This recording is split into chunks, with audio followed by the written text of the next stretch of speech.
Mr. Jordan,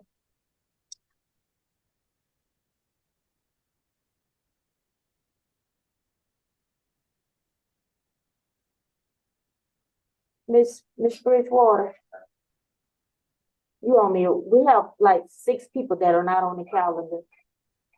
I understand that. It's my understanding we're gonna have an add-on calendar, unfortunately. Okay.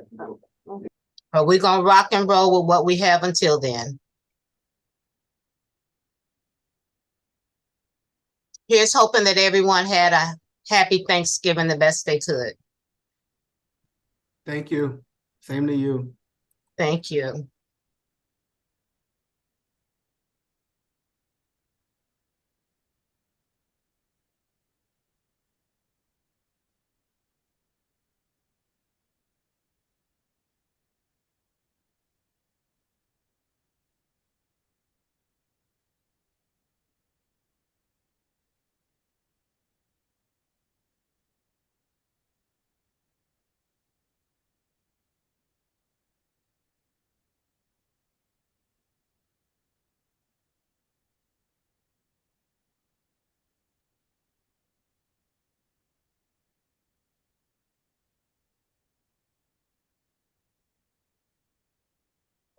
Be allowed.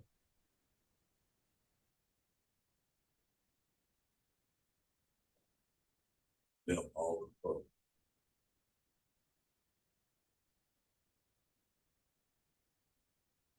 Be allowed.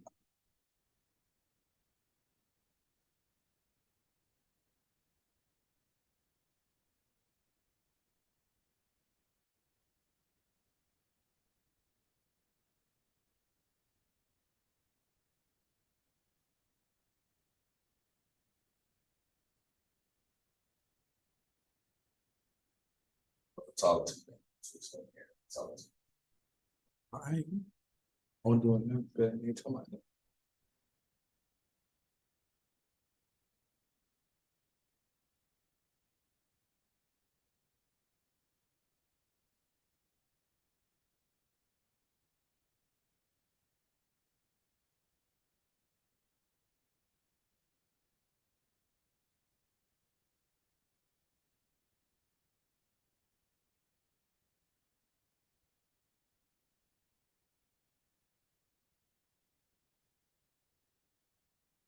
All right, good afternoon, everyone. We'll get ready to get started.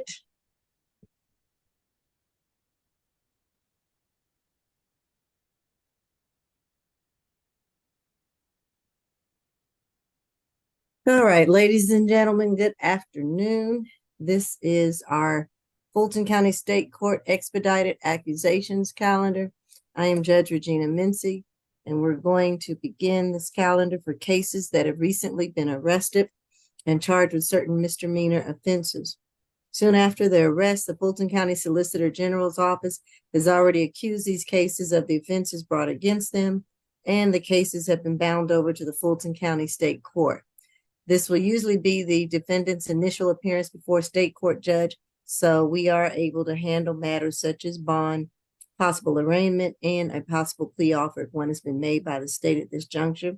I'll be providing you with a reset date for SAP or arraignment, and the date is what, Ms. Bridgewater? December the 7th. All right, and that's December the 7th. That's the SAP date. I also want to begin by advising everyone that this whole entire proceeding is being recorded as well as live streamed on YouTube. So govern yourselves accordingly. I want to also begin by reminding the defendants on this calendar that you have certain constitutional rights. The first being that you have a right to representation, and you should know who your attorneys are by now. You also have the right to remain silent. Remember that anything that you state about the facts, the circumstances, and the occurrences of your case can and will be used against you. The state is here and they are listening. So again, listen to your attorneys. Who do we have first, deputies? We can start with South Annex, position number 24. All right.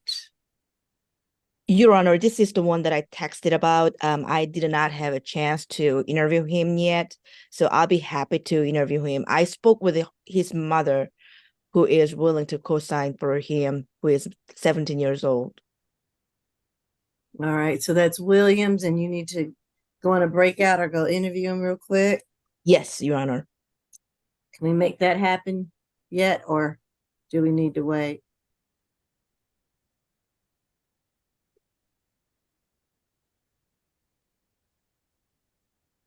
Hello? Are y'all trying to do a breakout room? Yes. And I don't know, does he have a phone to go use, or I just don't know the logistics of it. That's why I was asking the jail. It's right now. Where is he? The defendant's in courtroom 2, or that's I okay. believe it is Alpharetta Jail. South Annex. Let's see. No, he's in the South Annex. Yes, ma'am. Oh, okay. Who's down there? Are they on? Yes, Yes, it ma'am. says Norman Gibson, Your Honor. Oh, Norman Gibson. Do they have a phone there for you to call? Yes, ma'am. Okay.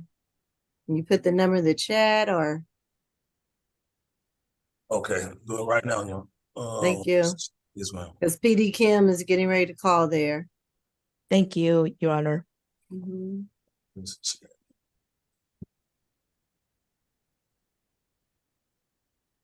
Screen not showing me anything. I can put you in a breakout room since y'all the only two there. Awesome. Thank you. Yes, it's not working quite right.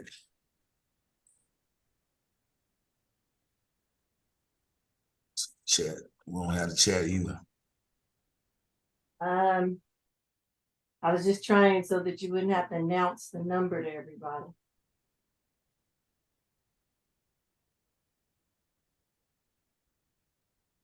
Can we do position number 14 and 15, Peters?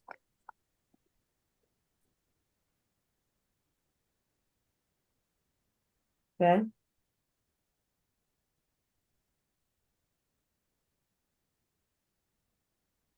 And 1 second.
All right, this is 14 and 15, 23 CR 007286H. Jerus Peters, 1 count of simple battery, 1523 CR 007287H. Mr. Peters is charged with 1 count of simple battery, 2 counts of simple battery family violence. Pretrial. This defendant has 2 arrest cycles in Georgia. Misdemeanor conviction in 2021 for battery family violence. Their last arrest was May the 2nd, 2021 out of Fulton County for obstruction of law enforcement and theft by taking. That case is still open. The case number is 21 SC 178224. There appears to be a hold out of Decatur for simple assault. Nothing further to report.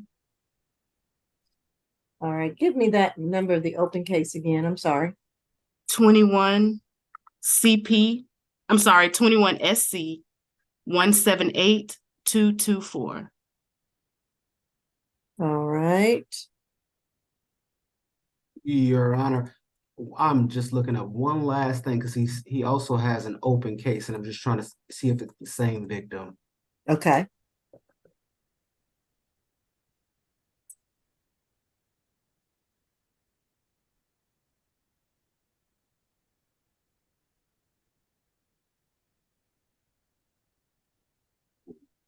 It is. Your Honor, he also has that open ag assault case. Looks like he picked it up in 2023. I think he picked it up with these charges. It is ag assault and battery family violence on the same victim. Looks like 23 CP 223 628. But essentially, Your Honor, the facts of I'll take them in turn of the one that came the earliest. Okay. Report. I can just read. It appears that on, looks like October 8, 2022, the officer responded to a dispute call at, looks like 40 East Rhine Hill Road, Southeast Atlanta, Georgia, 30315. Upon arrival, they spoke with the victim, Miss Simone Sharp. Miss Sharp said that they got into an argument, her and the defendant, over a drink. He began to choke her. He punched her once in the face. And then left the location. That's essentially the indicia for that charge. The next case is the incident location. The incident date that happened October, almost like 1 year to the day, October 10th, 2023, same victim. Looks like the officers were dispatched to 231 Glen Circle, Southwest, in regards to a fight in progress disturbance call. The victim stated that her significant other and her got into a dispute, stated that he stepped inside the bathroom, and at some point he became upset and spat on her. She's also told 911 dispatch that he punched her in the nose. Your Honor, the recommendation from the state, given his open case, the idea that he has 2 separate cases, 2 separate incident dates. He has that 2021 battery family violence DeKalb conviction. The recommendation from the state is on the first case, the one that happened in 2022. That would be a $5,000 surety bond. That's the one with the 1 simple battery charge. No alcohol, drugs, or weapons. No contact with the victim, Ms. Sharp. Stay away from that incident location. And the completion of a family violence intervention program. Again, that incident location was 40 East Rhine Hill Road, Southeast in Atlanta, Georgia. And as it relates to the latter case, the one on October 10, 2023, the recommendation from the state is that is 2 charges. The total bond requested would be a $5,000 surety. That would be $5,000 on each one, a no alcohol, drugs, or weapons, a no contact with Ms. Sharp again, stay away from that incident location again being 231 Glen Rose Circle Southwest, and the completion of a family violence intervention program. I mean, if we could sound for Ms. Sharp in accordance with Marcy's law, that'd be greatly appreciated, Your Honor. All right, and Simone Sharp.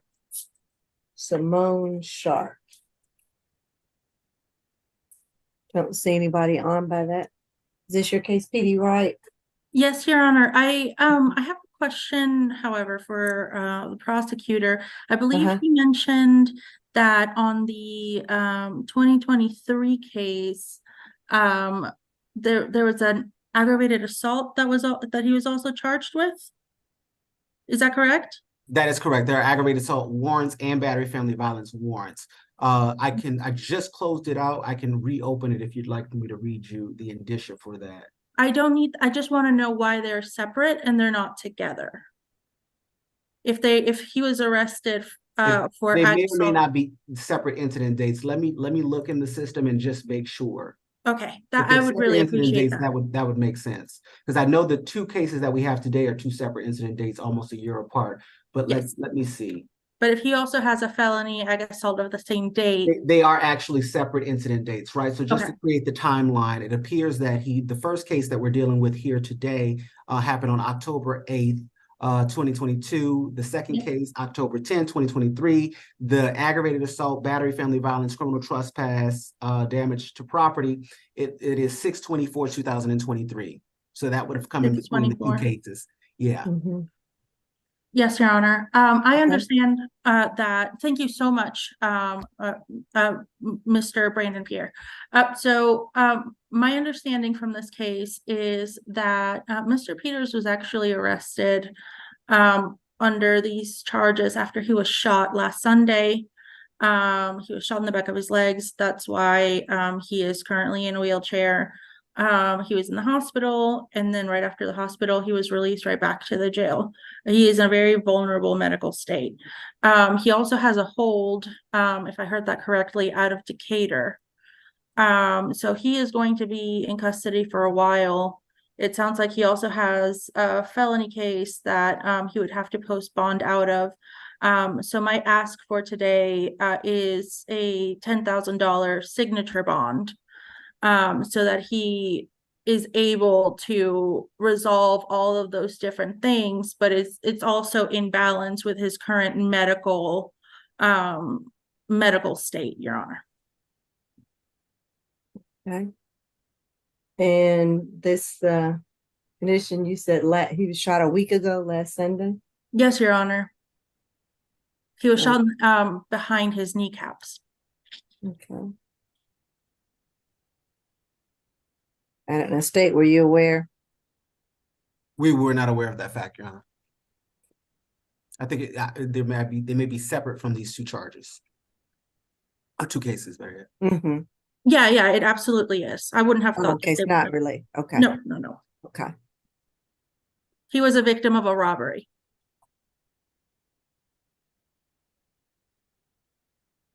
How old is Mr. Peters? He's 23 years old, Your Honor. And is he working? No, Your Honor.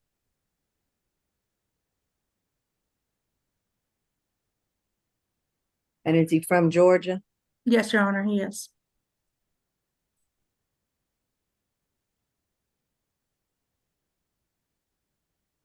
But I do have concern. I know he's in a wheelchair now, but I do have concerns about these cases against the same victim and letting him out and putting her in danger. Even though, he's in the wheelchair, but I do have some grave concerns about when defendants have more than one case against the same victim. And these are very, very recent. So I'm assuming maybe now he's unable to do anything else, but I'm going to go ahead and order the $5,000 surety bond on the 23 case, $2,500 for each of those. No drugs, alcohol, weapons while on bond. No further contact with the victim, Simone Sharp, and stay away from that. Is it 231 Glenwood Circle? That's on that 23 case. On the 22 case, I'll split it. I'll give a $10,000 SOB jail. And with that $10,000 SOB jail, once again, stay away from Simone Sharp. I'm sorry, stay away from that address at Rhine Hill. No further contact with Simone Sharp, and no drugs, alcohol, weapons while on bond. All right. Thank you, Your Honor. Mhm. I have a question. Yes, You were making mention one was a 22, one was a 23. Position number 14. that's the 22 case with the 10,000 SOB jail. Okay, that's, Yes, I'm sorry. I think I did them in backwards order, so that was my yeah, fault. kind of threw me. Sorry Okay, about so let me that. make sure I have this right. Okay. On position number 14, that's going to be a 10,000 SOB through the jail. Yes, ma'am. And on 15, he has 2 charges, Yes. and they're going to be 2,500 each. Yes, ma'am. Okay, is that And a that's sure? a surety, and that one's a surety, correct. Okay, gotcha.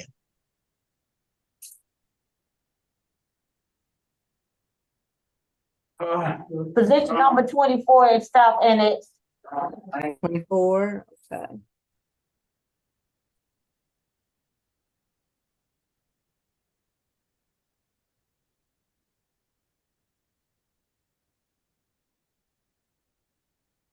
This one that was PD Kim's? Is she back? It doesn't look that way, Your Honor. Yes, I'm Oh. back, Your Honor. Okay, you ready on 24? Yes, Your Honor. Okay, 23 CR 0072788A. This is Trayshawn Williams, charged with 1 count of theft by taking. Pre-trial? This defendant does not have any criminal history to report. If released through pretrial, the recommendation is a level 1 with the cosigner. Nothing further to report. All right. Yes, Your State- Honor. We have no objection, Your Honor. I mean, I thought it was. Sorry. That's okay. We'll let Ms. Dunlap go real quick and then I'll get to you. Thank All you. right. Uh-huh. Brief facts for the case, Your Honor. This incident happened on the 13th of November at 177 North Avenue. The defendant took, it looks like a Highboy S2R electric scooter, the property of the victim, Peyton Green. It was the defendant and another male. They removed the cable and rode it away. The state is looking for a signature bond through the jail. No further contact with the victim, Peyton Green. A stay away from Georgia Tech. This incident happened to be on their campus. Anti-theft course, or no drugs, alcohol, or weapons while on bond. All right. PD Kim. Yes, Your Honor. I believe that his mom should be on the line. She's willing to co-sign. And What's her name? her name was, give me 1 second, Your Honor. I had it right here, and then Who's the mom for defendant Trayshawn Williams? The name is Kimberly Williams. yes, Okay, Kimberly. you there? Yes, I'm here. Okay. Yes, Kimberly Williams. Yes, yes. ma'am. Kimberly is the first name. All right, and you're willing to co-sign for your son? Yes, ma'am, I am. All right, and anything else, PD Kim? He's 18 or 17? 17. He's 17. He is actually a sophomore at high school. He's very good at math and baseball and football, Your Honor.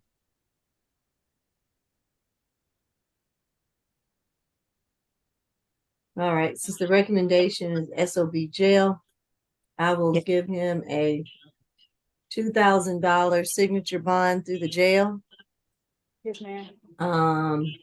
And mom Kimberly Williams has to co-sign. And I believe they've stopped the utility bills. It's just bringing a picture ID with you. Yes, sir. Yes, ma'am. And Your Honor. okay.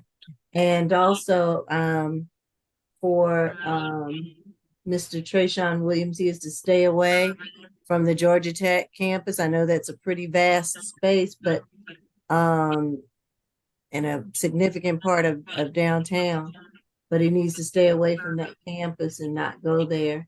No further contact with the victim, Peyton Green. And I'm going to order him to have a curfew. And that curfew will be from 10 p.m. to 6:30 a.m. Even if he were to get a job, Your Honor, because that's what I'm working on, him getting a job so he can stay out the streets. Well, he gotta go school too. If he's in school, Yes, ma'am, he is. I would prefer at this point, since he doesn't have it, that his attorney would submit me a modification if he gets a job, Yes, ma'am. and then I can modify the bond at that time. But Okay, right now, I want him to stay in the house and get his head together and don't be accused of these little bitty crimes. I would have him to take a crime class, but without it coming through pretrial, and I don't know what your funds are. I won't order that at this time, but no drugs, no alcohol, no weapons, no guns while on bond. And I believe that's it. Did I leave anything else off, counsel? Nothing further from defense. All right. Thank you, Your Honor. All right. thank you, Your Honor. Thank you. Who are the breakout sessions with? Can you put that in the chat so we'll know? Maybe we can take them all at once. All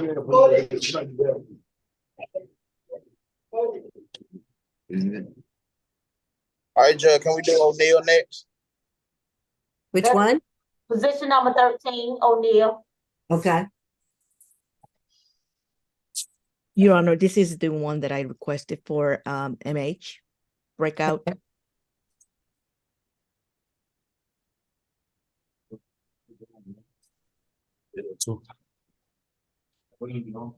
Hmm?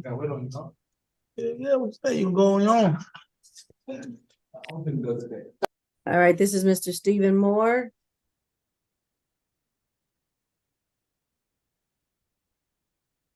Position 13, O'Neill.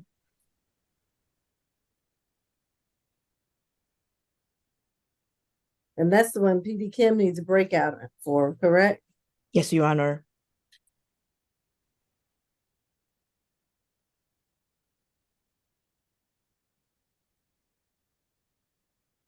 All right, who else to go in the breakout? We're trying to get them lined up a little bit so we can not have to go back and forth. I see a breakout with Brown and Moncrief, but that's not with me. That's with PD Wright, correct? Yes, Your Honor. Okay. Yes, Your Honor. Need, position number 1. All right, Mr. Jordan. PD Kim, myself, PD Wright need to go in? Is breakout or not? No, Your Honor, I do not need to go into that breakout. All right. Thank you for asking. And whose case is it? Ms. Dunlap? Sure. And who else? Who's with you, Ms. Dunlap? Miss Ekpo. Okay. Hi, Judge I'd like to Mensky. go, Hi, good morning. How are you? Good, I'm great, thank you. I'm going to call you Deputy Expo. That's great, that's fine. All right, that's it, Mr. Jordan. I'd like to go in as well, please. Oh, all right, Mr. Pierre Thomas, we'll take him. I also go in.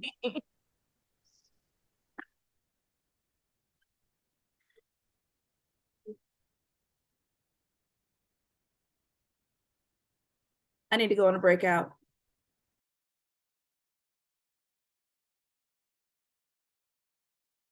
I need to go in the breakout as well.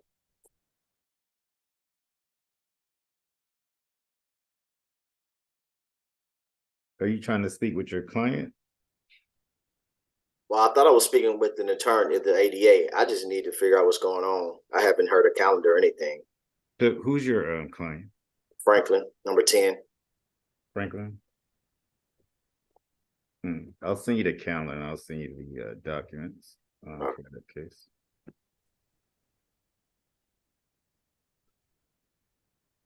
Attorney Mitchell, is your client Kendra Francis? Yes. Yes. Call 404 Okay. 865 8122. All right. Mr. Mitchell, can you send me your email address too? Okay. Send it to chat. Thanks.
Judge, I think you're on mute.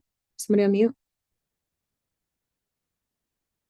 Or nobody's saying anything? Yes, that's why nobody was answering me. Okay. That explains it. It's the day after Thanksgiving. Okay.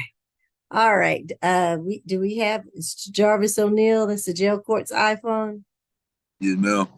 Okay. All right. We discussed your matter in the breakout, Mr. O'Neill. I'm going to order and let me sound first for the victim. Is the victim on? Oh, there is none on this case. It's the other one. All right. On this case, Mr. O'Neill, we discussed it in the breakout. I'm going to order a $6,000 signature bond through the jail. It's $1,000 on the first charge, $2,000 on the second one, and $3,000 on the third. You're to have no further violent contact with the officer at the jail or any other officers for that matter. And you are to stay away from that Exxon gas station at 1105 Holcomb Bridge Road. Yes, ma'am. All right. So hopefully you can do that and stay out of jail. So that's what it will do. $6,000 SOB jail. All right. Yes, ma'am. And then the other case we discussed was position 1, Kamisha Black. Where is she?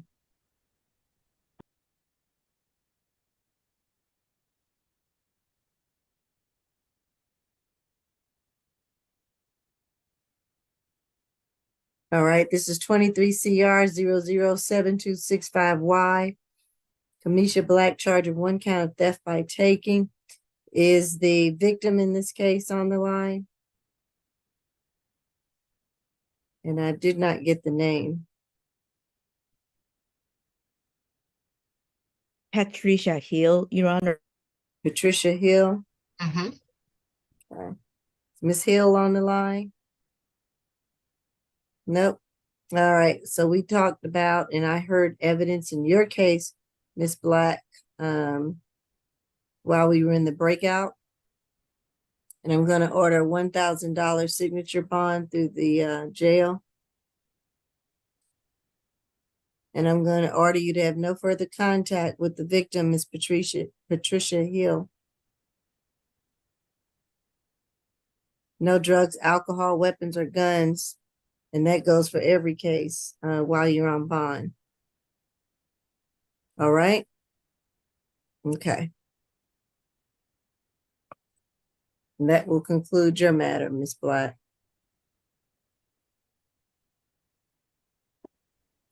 All right, next we got number 2, Mr. Bonds. Mr. Mitchell? The Good attorney? afternoon. What case are you here for? I have number 10. I think Attorney Dunlap wanted the breakout room for that case. Okay. We'll see if we can do that next. So try not to hold you too long. All right, Thomas Bonds.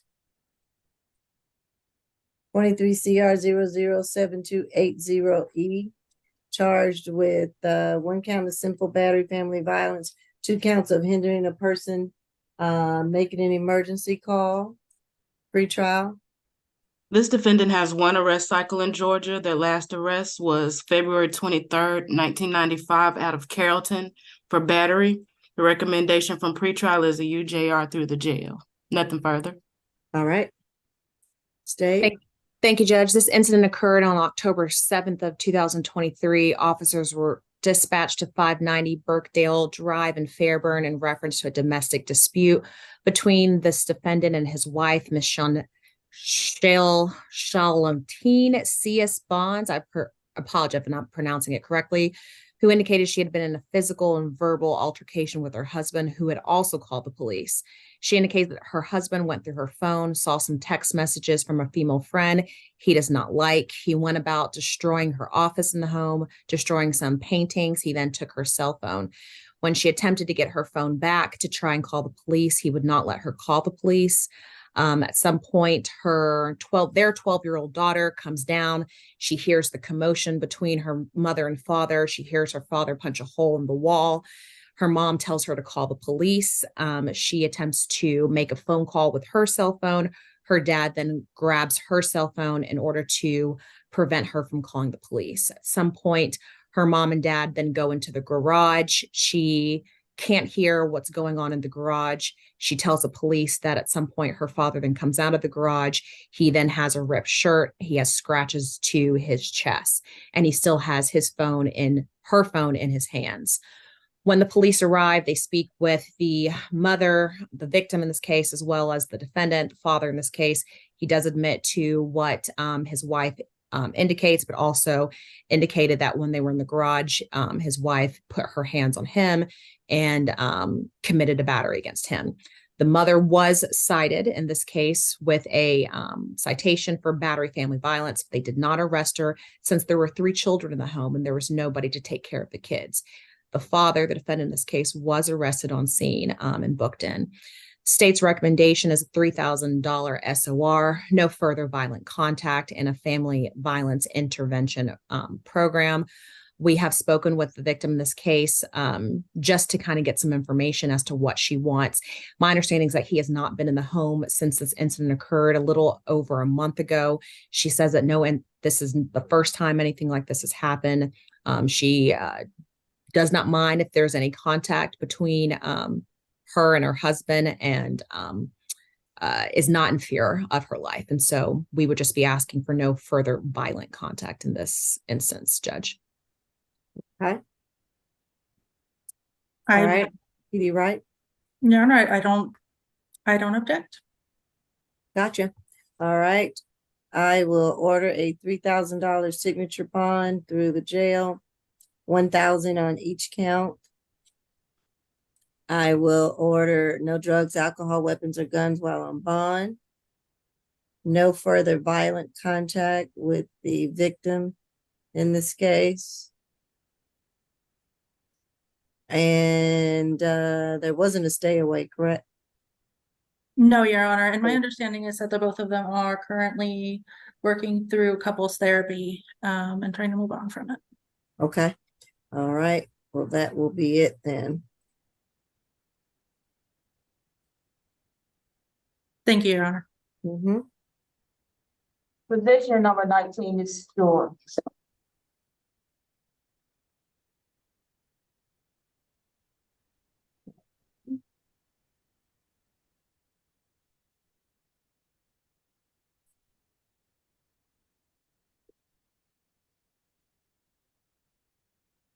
It's 23 CR 007291Y. Nancy Stewart, charged at 1 count of reckless conduct. Pre-trial.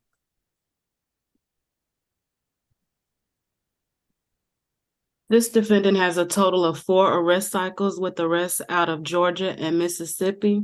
Their last arrest was October the 3rd, 2022, out of Cobb County for theft by conversion, 1 probation violation. The recommendation for pretrial is a UJR through the jail. Nothing further to report.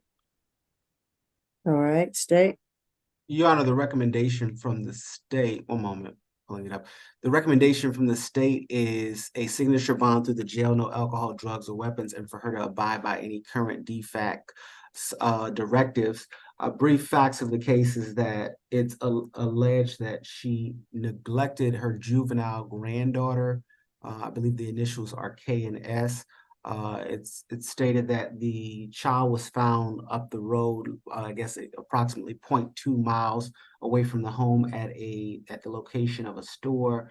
And I guess obviously officers were notified of the situation when having the opportunity to speak with the mother and the grandmother. The grandmother stated, or the defendant stated, that she had I guess directed her attention to cooking Thanksgiving dinner at the time, and she had left the juvenile, that juvenile being 3 years of age, to the supervision of an 11-year-old, and also at the time inside of the home there was an 18-year-old upstairs that was occupied playing the game. The grandmother believes, or the defendant believes, that the juvenile then unlocked the door, I guess, and made her way up the street. And so that's the indicia for the charge, and that is the rationale behind why we would recommend a signature bond through the jail, no alcohol, drugs, or weapons, and to abide by any current defect directives. And obviously the juvenile is a juvenile, so we don't have to sound for the juvenile in accordance with Marcy's law. All right, And the mother is involved in the case, by the way. okay, No all objection. right, good. All right, I order that $2,000 signature bond through the jail. And to follow any defects, directives, or instructions.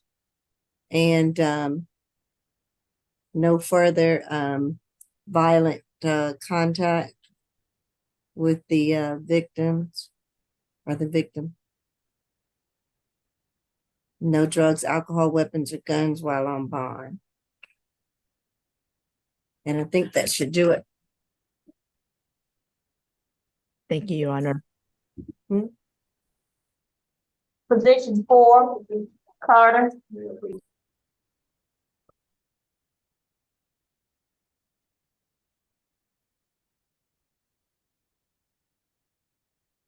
Deputy, how far back are we with the attorney's case? With the attorney who's on Zoom, deputy? His client's at HCDC. Number 10. Oh, his client's at ACDC? Come on up, Ms. Franklin, have a seat. All right, I'll take the one in courtroom 2, then I'll do the attorney's case. Courtroom 2 has John Carter, correct? Yes, ma'am. Okay. All right, 23 CR 007282B. Mr. Carter is charged with 1 count of battery family violence pretrial.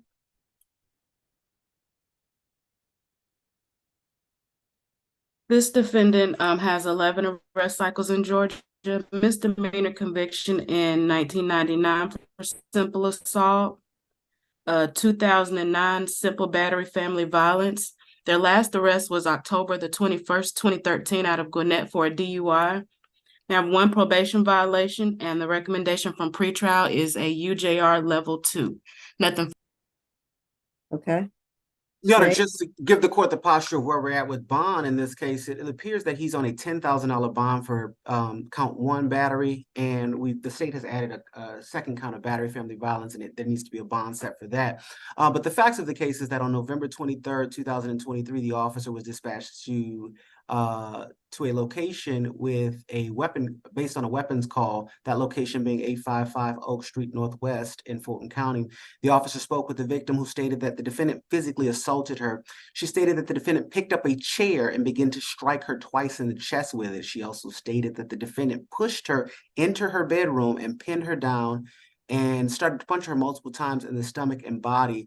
The victim sustained visible injuries, visible scratches to her left forearm. A witness, Miss Dory McCary, stated that she saw the defendant and the victim in the victim's bedroom, and she saw the defendant pin the victim down. The victim and the defendant live together inside a rooming home. However, they are in separate rooms. Your Honor, given the allegations, the recommendation from the state is I guess in totality, a $3,000 signature bond. So I guess that would be a reduction on the 10,000. But in totality, a $3,000 signature bond, no alcohol, drugs, or weapons, no contact with either the victim or the witness in this case, a stay away from that incident location, and the completion of anger management awareness. And how much was yours, 3 or 8? It was 3. So he's currently on a 10 for the battery, and then we added battery family violence. So you add that second count. Mm-hmm. Okay. Which PD's case is this? Your Honor, this is actually a conflict case. Oh. She on? I believe so. Good afternoon, Your Honor. I'm here. Good afternoon. How are you? I'm well. Thank you for asking. Good. I have 2 clients. I'm not sure if I heard which one this was. Oh, Was it- this is Carter, John Carter, position 4. Yes, Your Honor. And I think the state has added a second battery family violence charge. Okay. Was there a recommendation from the state as to his bond? The state has recommended a 3,000 SOB Sure, 3,000 surety. Oh, I'm sorry. I'm Sorry, sorry. sorry. 3,000 surety bond, but he has a 10,000 bond on the first charge, and I guess no bond has been set on the second count. Your Honor, we would be asking for a signature bond. My understanding is that my client does not have any significant criminal history, Your Honor. He's 59 years old. He tells me that he's currently in between jobs. He doesn't really have any money for bond. And my understanding was that this was this one a cross arrest? Was there a cross defendant? Is there a cross defendant, Mr.? Oh, no. Okay. There's no allegation. Yeah. Yes, this was a situation where the parties live in a rooming house together on. I believe what my client told me was that the alleged victim pulled a gun on him. And he, when she pointed the gun at him, he tried to get the gun away from her, Your Honor. So I'm a bit surprised that she was not arrested, given the fact that she actually had a gun which she pulled on my client. And even the warrant says that there was a gun, but she was not arrested, which seems a bit unusual. It does not state that, Your Honor. I have to correct the record. It does not state that there was a gun, and the witness didn't mention a gun. It states that there was a weapon, and I believe the weapon is the chair. Well, no. What my understanding was, it said the call that said there was a gun involved. That was what I saw in the warrant. A call to location with a gun. My client tells me that the complaining witness pulled a gun on him. She pointed a gun at him. And the warrant does say there was a call involving a weapon. I believe the chair is not normally described as a weapon. When used defensively, it is. Yes, but it said a call that involved a weapon. And when someone calls and says a weapon, usually they are talking about a firearm. I would think so. Yes, and it distinctly said that there was a call about a fight involving a weapon. That's what I saw in the warrant. Yes. Well, if there's a 10,000 surety on the first count, or that first one, I'd like to reduce that. Correct, Your Honor. The state was not asking for an additional 3,000. I guess we were asking for the totality of 3,000. Totality. So if you wanted to, if the court saw it fit to reduce the 10,000, the state was okay with that. And I want to be clear, the warrant is every bit of less than a paragraph long, and it does not mention a weapon, does not mention a firearm. Okay. All right. I'm going to order that $3,000 be and I did hear the history and did not hear any violence. Right, that was my understanding, Your Honor. Right, a $3,000 signature bond. I'm going to give a $3,000 signature bond through the jail. Thank you. I'm going to order a stay away from that Oak Street address. Now, is that the rooming house? I know it is, Your Honor. It is a rooming. I'm concerned about going back there. The facts are a little concerning to me, so I hope you all can assist him in finding somewhere else to stay in the meantime, till we can sort this out, and no further contact with the victim or the witness. No drugs, alcohol, guns, or weapons while on bond. Is that 1,500 each? Yes, ma'am. Okay. Thank you, Your Honor. All right, thank you.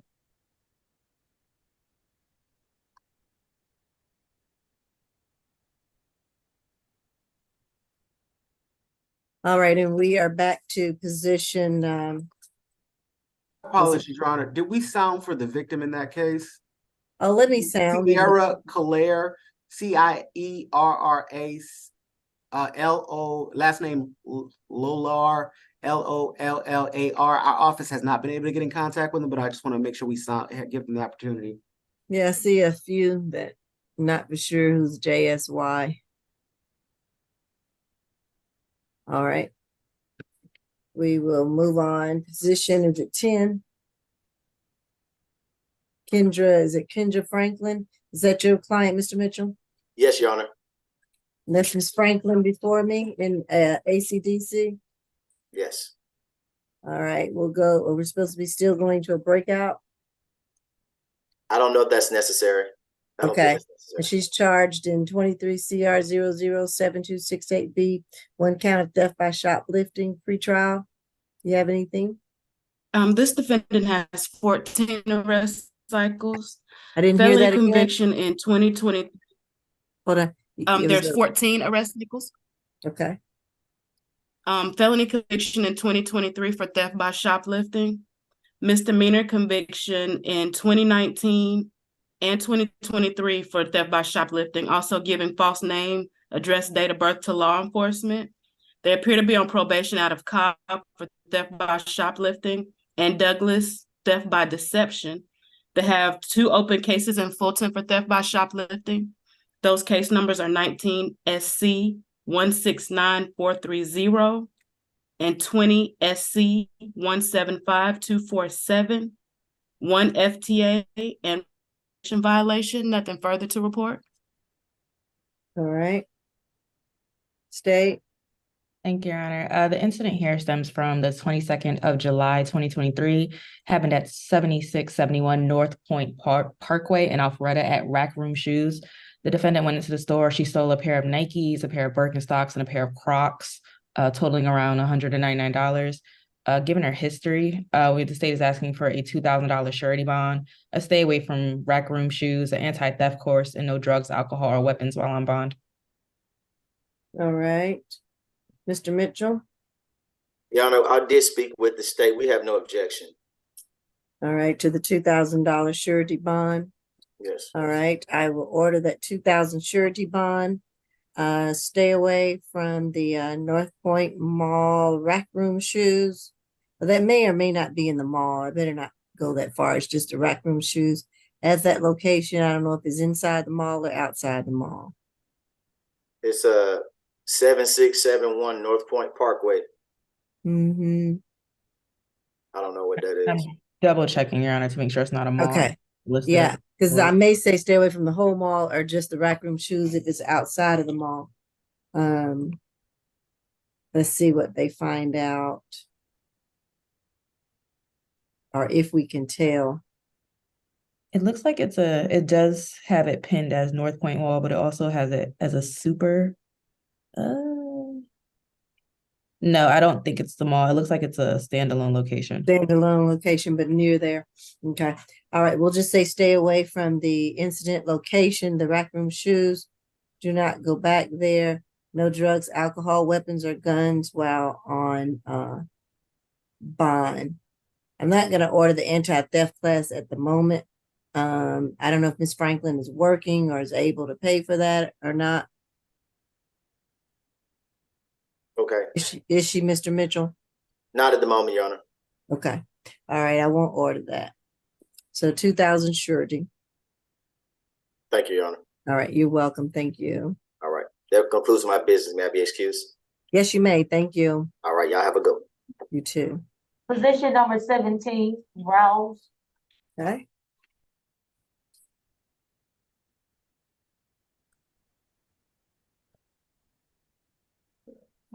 This is 23 CR 007276F Cleveland Riles, charged with 1 count of criminal trespass, pretrial.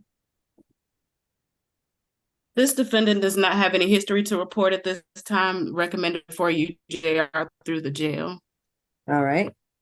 State. Your Honor, I'm pulling up the facts. Oh, okay. Briefly, this is a co-defendant case, and I do believe that they were both arrested, and I do believe that they're both on the calendar today. Is there some way that we can handle them together? Yeah, which is the other one? I do believe her name is Amanda Dennis, I believe, if I'm not mistaken. Let's see. That ACDC, is it ACDC? position 8. Okay.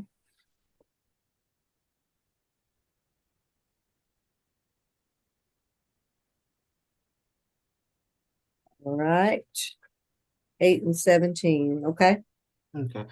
Your Honor, brief facts of the case is I do believe that Miss Dennis and Mr. Rouse lived together and they share a child together. Looks like on November 23rd, 2023, the officers were dispatched to 942 Hank Aaron in reference to a domestic dispute. Upon arrival, they made contact with other officers as well as all parties involved.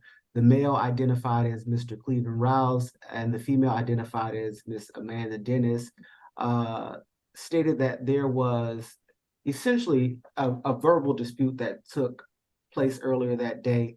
I believe the allegation is that Miss Dennis, at some point, while at a separate location, at some point, I guess, damaged the vehicle of Mr. Riles, to which she later admitted to officers by stating that she did it, but they could not prosecute her because it was not in Fulton County.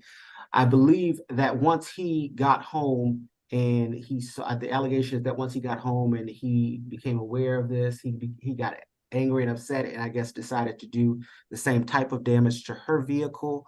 And so that's the indicia for his criminal trespass charge. The recommendation from the state, Your Honor, let me pull it up one moment.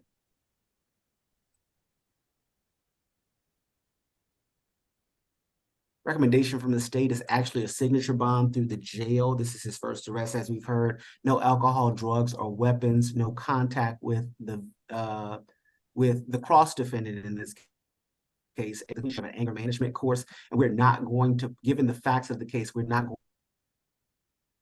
going to the state to him. And you're not going to, I think you froze on me for a minute. You're not going We're not to going to what? attempt to attach the stay away to Mr. Oh, Rouse. okay, to We'll be him. requesting Okay. that Ms. Dennis, however. Okay. All right, any objection?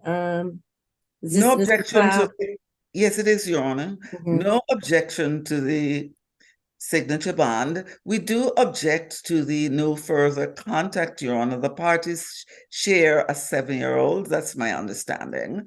Considering the fact that my client has absolutely no criminal history, and I have not heard about the cross defendant's criminal history, but they do share a small child, and my client has indicated to me that he would prefer no further violent contact because they have been in a long-term relationship for over 10 years, and he would like to have contact with her. And Your Honor, the state is just concerned that the matter took place yesterday and there hasn't been sufficient And period. also, my client did tell me that the lease is in her name. So, and she also has another child, I believe a 14-year-old who also lives there. So what my client tells me, that would be a hardship for her to ask her not to go back there. It is her home. He shares it also, but it is her home. Well, I wonder if we have Mr. Riles to stay away, but not Miss Your Honor, given the allegations, I hardly think it is necessary for them to stay away. This happened Wednesday night, I believe. It's now Friday. And what is alleged is not so serious, considering they have a 10-year relationship and a small child, that it is necessary for them not to have any contact. I would think that just based on the allegations, that no further violent contact would be appropriate under the circumstances. I do not know what she wants, and her attorney may be able to state if she wants something else. And if I could just perfect the record, Your Honor, the allegation is that it happened yesterday, which is Thursday night, not Wednesday night. My client told me it happened on Wednesday night.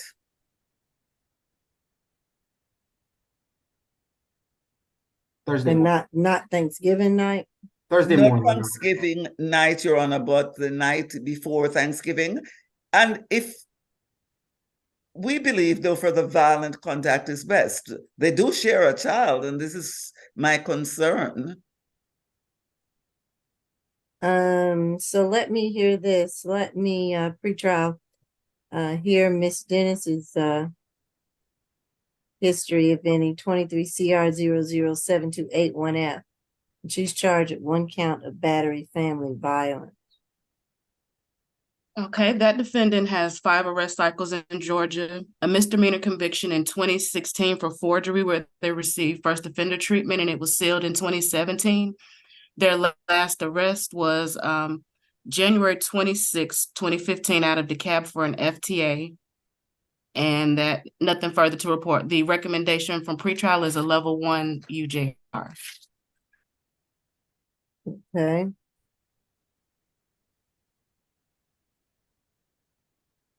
And Ms. Dennis, I saw you earlier raising your hand, but you have to listen to your attorney, which is PD Wright, correct? This is your case? Actually, this is my case, Your Oh, Honor. no, I'm sorry. Okay, PD Kim. So Yes. PD Kim, tell me, I've got the facts a little bit about Miss Dennis. Is this lease in her name or what? Yes. Liz is on her name, and she has 2 children. Your Honor, Mr. Rils actually had a stroke not that long ago, so he lost a job. So it's kind of she was allowing him to stay and help him out. So they don't have any strong objection to no further violent contact or no further contact. Either way, my client will be fine. All right, let me go back to Mr. Riles. Miss Bridgewater, going back to 17. Let me give him a $2,000 signature bond through the jail. Okay. Do that one. No further violent contact with the co-defendant. Thank you, Your Honor. And no drugs, alcohol, weapons, or guns while on bond. Are we gonna do the stay away? No, I didn't know further violent contact. I Okay, want that's fine. Yeah. Yes. And Okay. then now I'm gonna go over to position A, Miss Dennis. Mm-hmm. And I don't believe I heard any violent history, did I?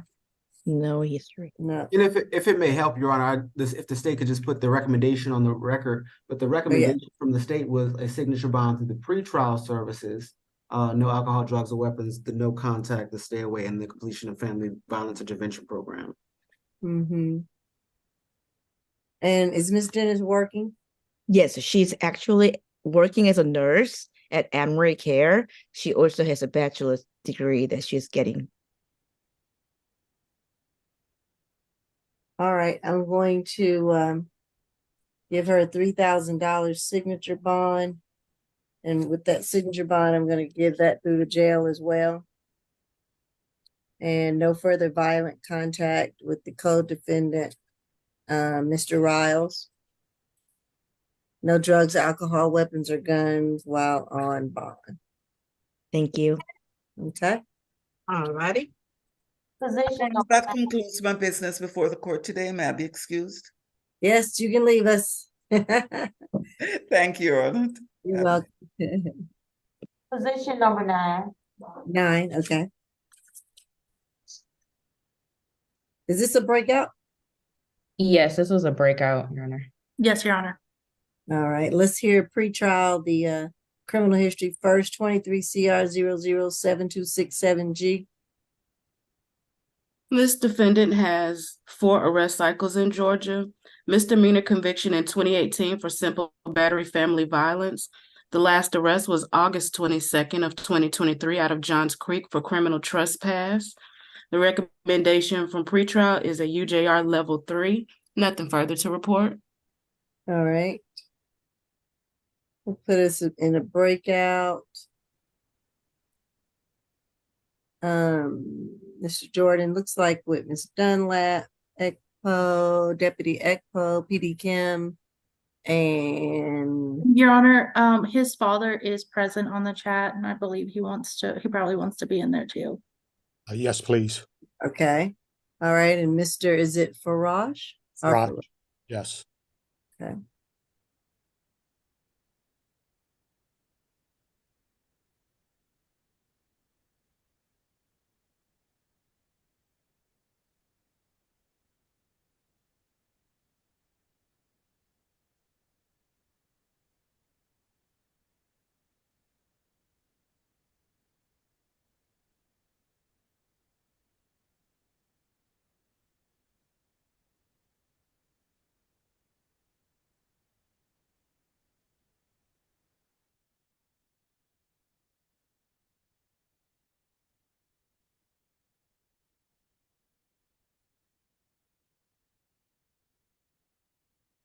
If you could put me in there as well.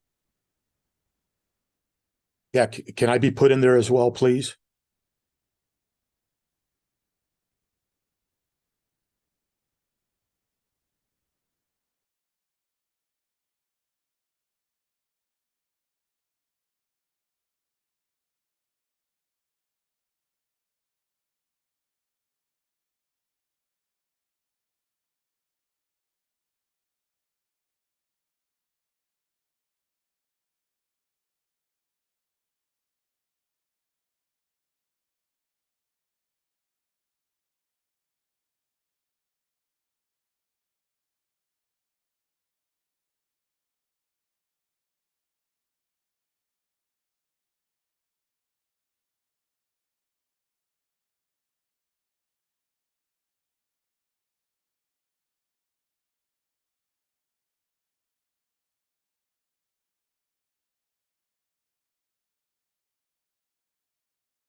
All right.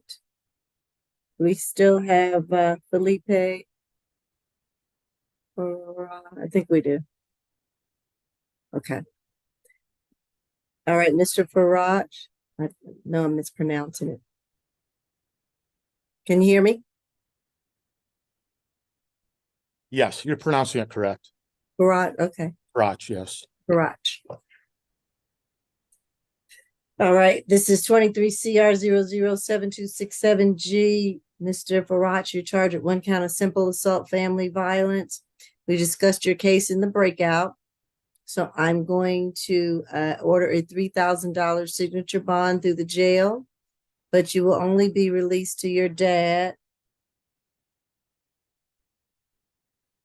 And you'd have no further violent contact with your dad or your family. And I'm going to order no unprescribed medication or no unprescribed drugs, no weapons or guns while on bond. All right. Okay. All right. Thank you. Thank you, Your Honor. All right. Thank you.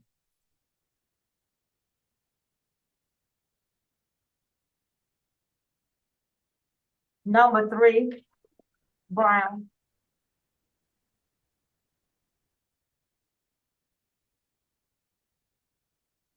This is 23 CR 007283G. Maurice Brown, charged with 1 count of driving or speeding, 1 count of driving while license suspended or revoked, and possession of marijuana less than an ounce. Pretrial. This defendant has 24 arrest cycles in Georgia. Felony conviction for theft by receiving in another state and operating a chop shop. 2018, driving while license suspended or revoked, 4th or subsequent offense. 3 probation violations, 5 FTAs. Last arrest was July 31st, 2018 out of Fulton for an FTA. The recommendation through pretrial is a UJR level 3. Nothing further to report. All right, state. Thank you, Judge. This incident occurred on November 23rd of this year. Officers see the defendant in a Dodge Black Journey, speeding, going 62 miles per hour in a 35-mile-per-hour zone. They initiated a traffic stop. When they stopped the vehicle, the defendant handed the officer a suspended license. That license had been suspended on October 23rd of 2023. When officers were attempting to get the defendant out of their car to arrest him, they observed in plain view in the driver's side door a bag of green leafy substance that the officer in his training experience knew to be marijuana. He does have a current open pending case from January 3rd of 2023 that I did not hear pretrial services say. That was another traffic stop where I do believe it has been accused. He was doing something very similar, ran and eluded police and ran from the police. He left his items behind. He was in the same vehicle. And so this is about 10 months later, something very similar. And so in this instance, based off of his criminal history, based off of the number of cycles that he has, based off the fact that 10 months ago he was eluding officers, he's driving on a suspended license, we would ask for a surety bond in this case in the amount of $3,500. All right. We would also ask for defensive driving. I don't know if Your Honor asked for that at this time, but we would ask for a defensive driving course. Okay. You right? Yeah, I'm sorry, Your Honor. I think I'm a little confused. So was he arrested when he was arrested on these charges? Was he also charged with felony charges? I don't know. Because he just came back from Superior Court Court. earlier. He went to felony court earlier today. He did? Yes. And was it the same as this or Because something else? I think I heard Deputy Ekpo say that there was a resisting or a fleeing. Did I hear you say that, or maybe I just read it wrong? But I don't know why. If they're the same case, I just want to make sure that Not the same case. They're separate Not the same cases. case. They're 2 separate cases. One that happened January of this year. Okay. Very similar facts where he was eluding police. He ran from them. They were unable to catch him at the time. He left his wallet inside the car. And now this incident Okay. where they pulled him over for speeding. So 10 Okay. months apart. Gotcha. Thank you. That makes sense. So, in speaking to him, I did address the issue with the suspended license. He let me know that he has in the past tried to figure out how to address that, but he can't seem to figure it out. Hopefully with this case, he does qualify for our services. We can figure that out together so he can get that going. These are not violent cases. His superior court cases are not, I mean, his state court cases are not violent cases, Your Honor. I would ask that you follow the recommendation for pretrial. He is 43 years old. He does have a job. He has a good job. He's married. His wife also has a job. And they have 4 children that live with them, 5 children total.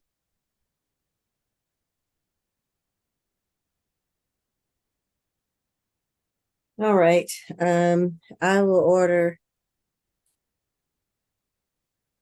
a $3,500 signature bond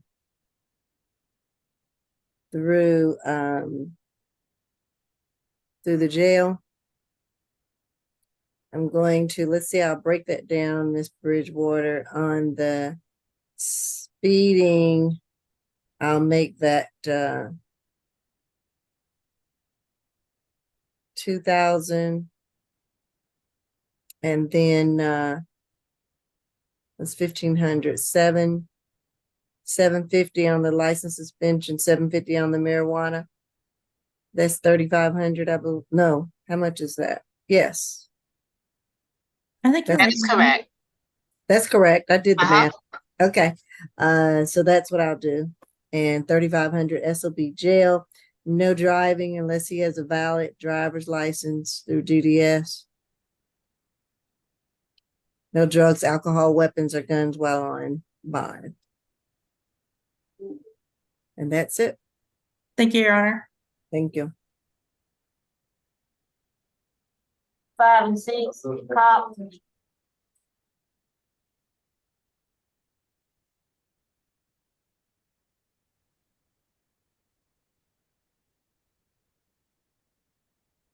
This is 23 CR 007292A. Tovarise Cox, charge of 1 count of battery family violence. And then position 6 has a different offense date. 23 CR 007293A. Charge of 1 count of simple battery family violence. Pretrial rather, I'm sorry. Pretrial.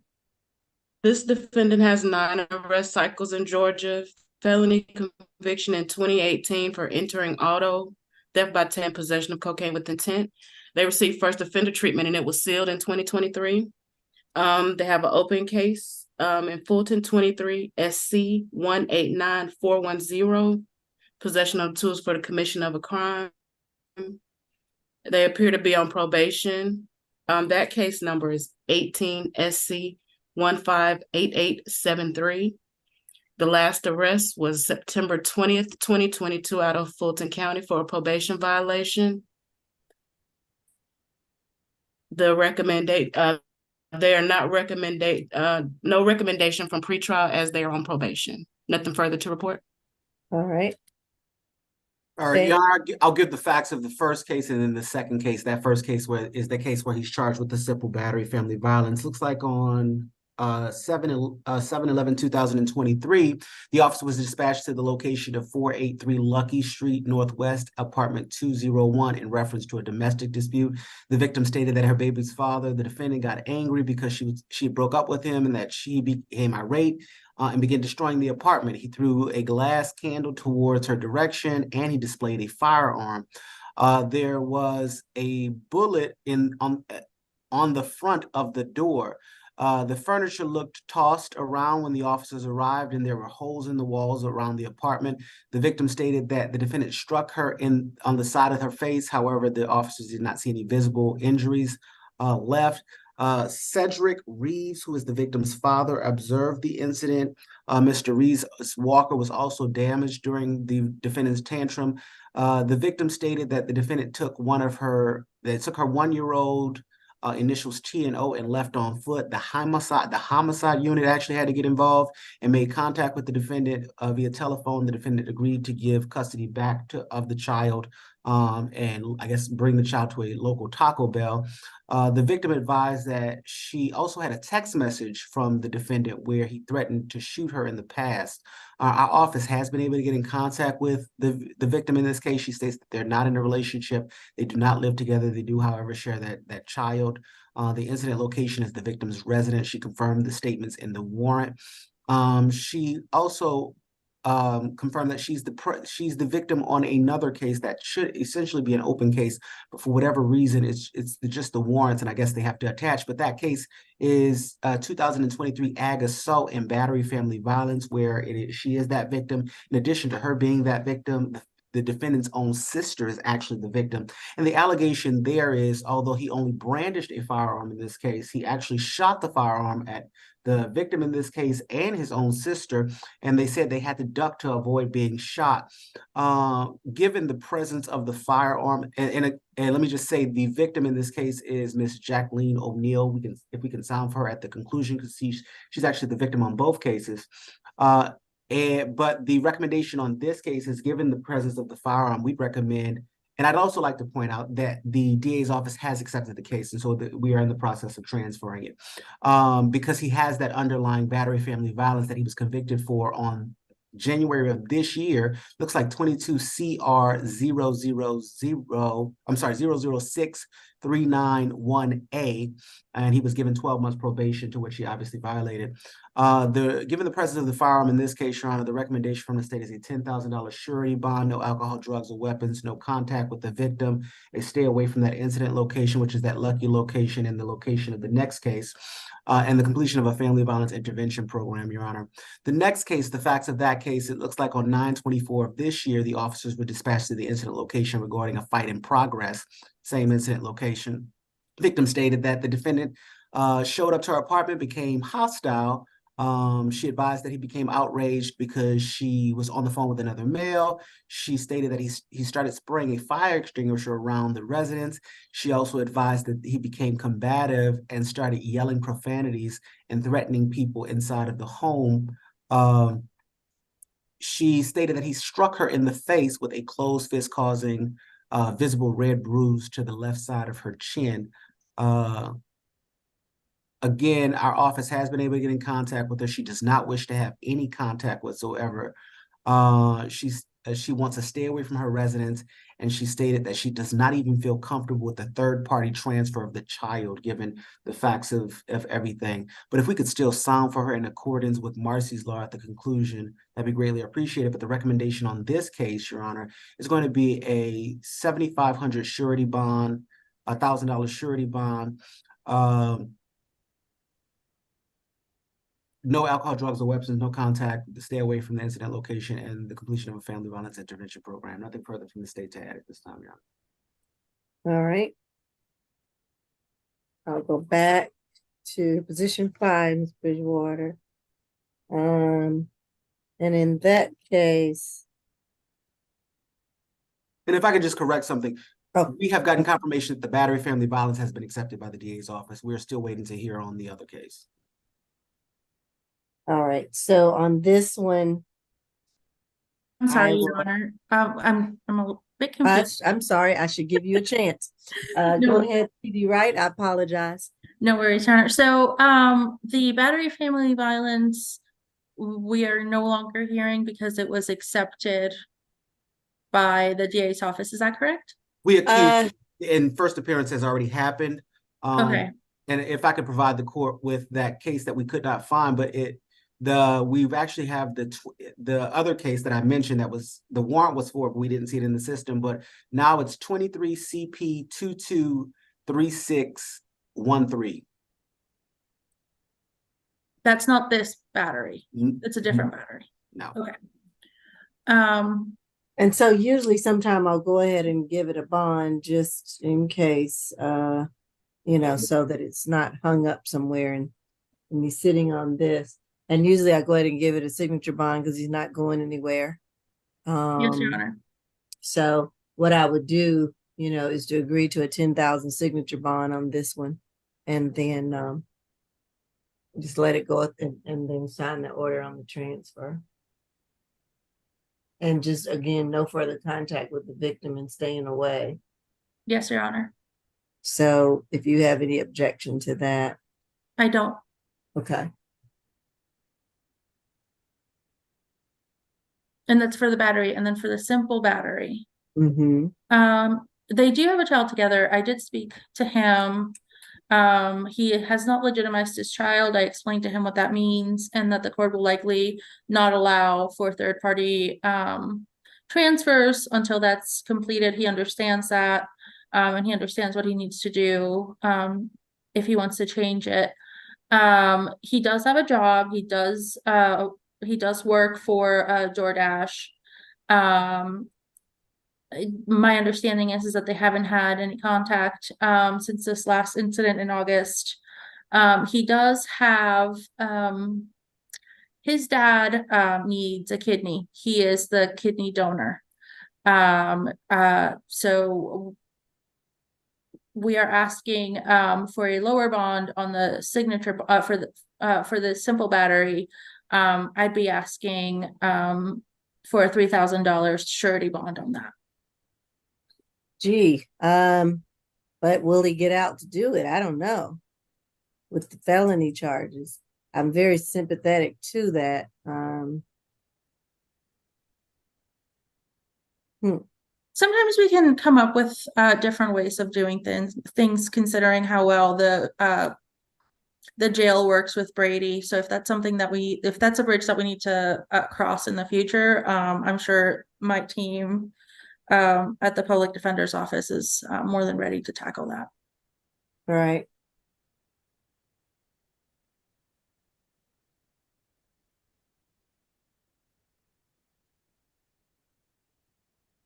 Well, I will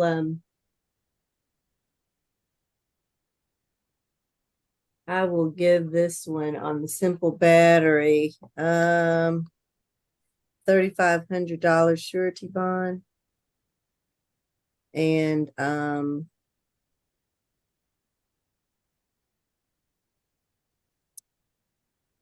the victim, we didn't sound for the victim. I don't think she's on. Say her name again.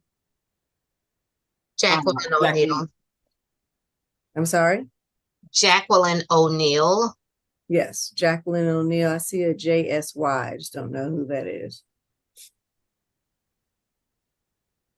All right. She's not here, and I'm going to order no further contact with the victim. Of course, I'm not going to do anything about visitation, and no drugs, alcohol, or weapons while on bond. What about the battery, position number 5? What's that amount? Oh, that one I said a 10,000 SOB jail.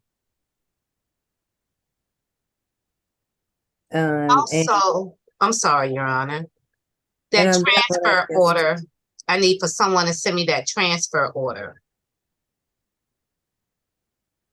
Mr. Pierre Thomas. Yes, we will get on that. Okay. And on that one, I think it was the same thing as stay away and no further contact with the victim as well. Yes, ma'am.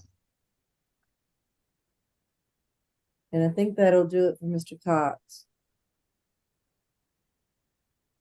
Thank you, Your Honor. All right, thank you. Go ahead, ACDC. Thank you. Position 22, Ms. Watts.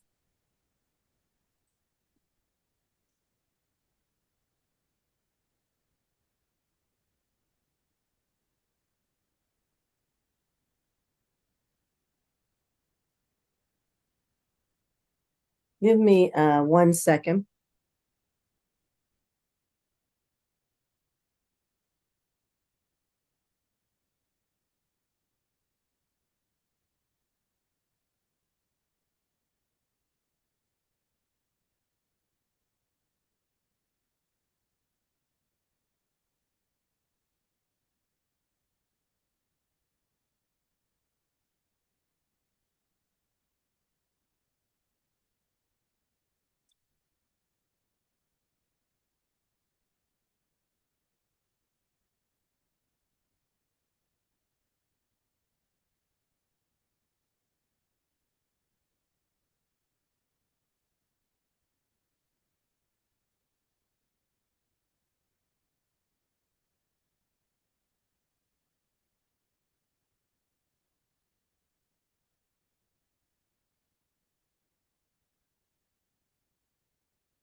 All right, we're back on the record. And this is position 12, Mr. Watts. Or I'm sorry, Miss Watts, Tishawn Watts. Position 22, I believe. Okay. 23 CR 00727 And I'm sorry, it's Miss Watts, charge of 1 count of battery family violence. Pre-trial. This defendant has 2 arrest cycles in Georgia, misdemeanor conviction in 2014 for disorderly conduct, where they received first offender treatment, and it was sealed in 2015. That was their last arrest. A recommendation from pretrial is a UJR level 1. Nothing further to report. All right. State. Thank you, Your Honor. I'm sorry. This incident happened on the 22nd of November at 2789 B Mile Circle. Officers responded to a dispute with the victim, James Jackson. It stated that the defendant and her live-in boyfriend, the victim, were in a verbal dispute. The victim stated the defendant became angry with him, because she has an addiction and he wouldn't give her money to buy drugs.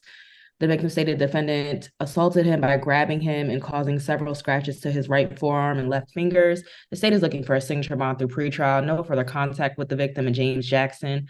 Stay away from 2789 B Mile Circle Family Violence Intervention Program. No drugs, alcohol, weapons while on bond. If you could sound for the victim when appropriate. All right, Mr. James Jackson. James Jackson. All right, go ahead. PD Kim. Yes, Your Honor. My client is 31 years old. We deny any allegation about the drugs, or they do not have any relationship. They are not boyfriend, girlfriend. This is a rooming house, and they're just roommates. Your Honor, my client has no objection to no further contact or stay away from that incident location. She is actually trying to stay with her mother. My client is certified nursing assistant. She has an associate degree or certification. She's been doing that from 2015 to 2017. She graduated from high school successfully. Your Honor, she is also working at Checker as a cook right now. However, her income is not that high as of now, so she's still qualified for public defender services. So we would like to request for signature on bond through the jail, and also it's not supposed to be like family violence, but that's it, Your Honor. But they do reside together, so I guess it is still family violence. All right. I'm going to grant a $3,000 signature bond. I'm going to grant the signature bond through the jail, because I'm going to trust that Ms. Watts will return to court. We won't have to find her. I'm going to order a stay away from that address, find somewhere else to stay. No further contact with James Jackson. No drugs, alcohol, weapons, or guns while on bond. That'll be it for now. Thank you. Number 11. I'm sorry? Number 11. Oh, 11.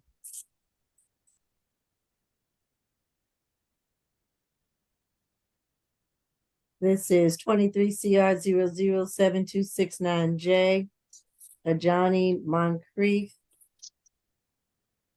charged with 4 counts of harassing communication. Pre-trial. This defendant does not have any history to report at this time. All right, state.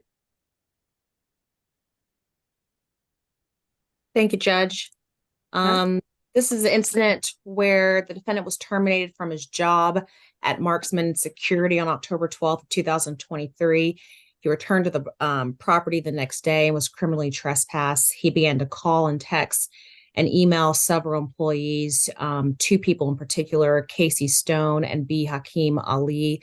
They are the 2 named victims in these 4 counts on October 12th of 2023, and then subsequently on October 20th of 2023, he sent obscene images of himself posing nude in some pretty compromising positions, exposing some of his private parts and making threatening words. We would ask for a $2,000 surety bond, no further contact via any electronic means with either Casey Stone and or B, that's the first initial, Hakeem-Ali, spelled Hakeem-Ali. And we would ask for some type of mental health treatment or evaluation, excuse me. All right. Peter, you right?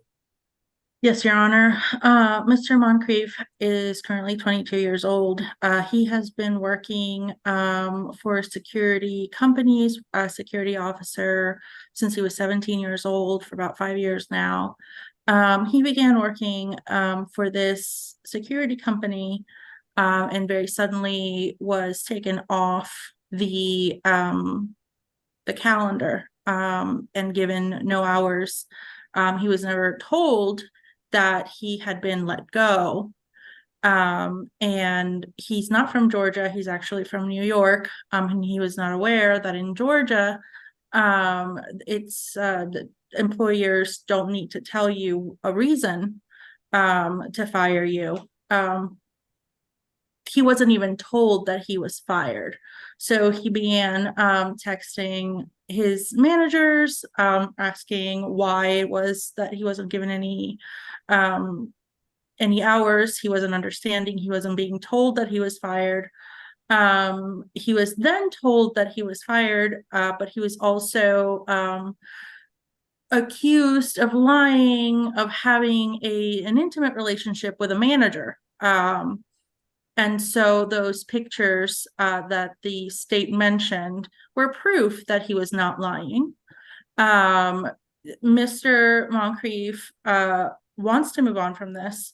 This incident occurred October the 13th. Once he was told that he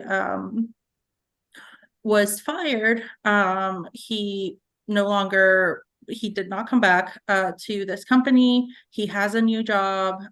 He works as a security officer, unarmed, for Kroger.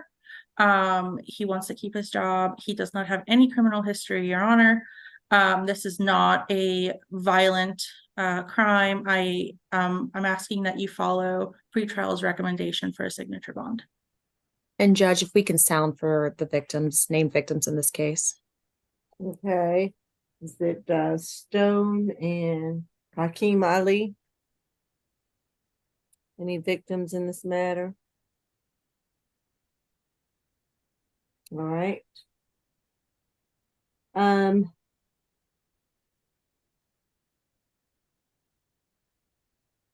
going to order a $4,000 signature bond through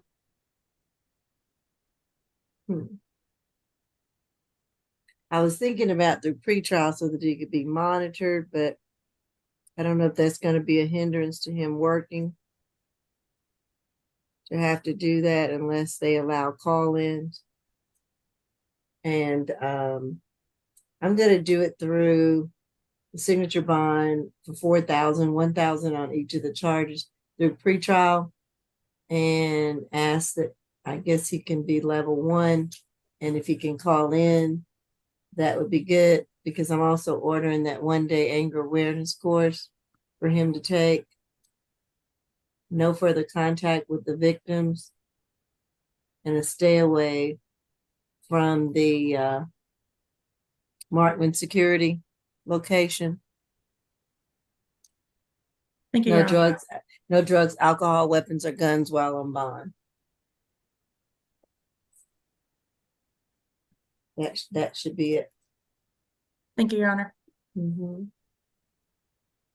Number 12, Moore. 23 CR 007290D. And this is Stephen Moore, charged with 1 count of cruelty in 3rd degree one count of battery family violence.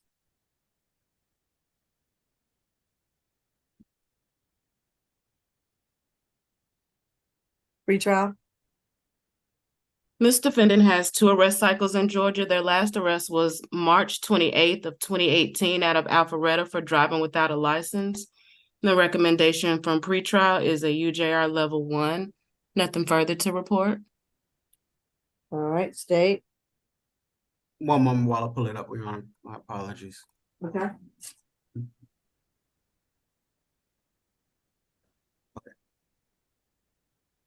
Your Honor, Mr. Moore is another one that's similarly situated. This case has been accepted by the DA's office.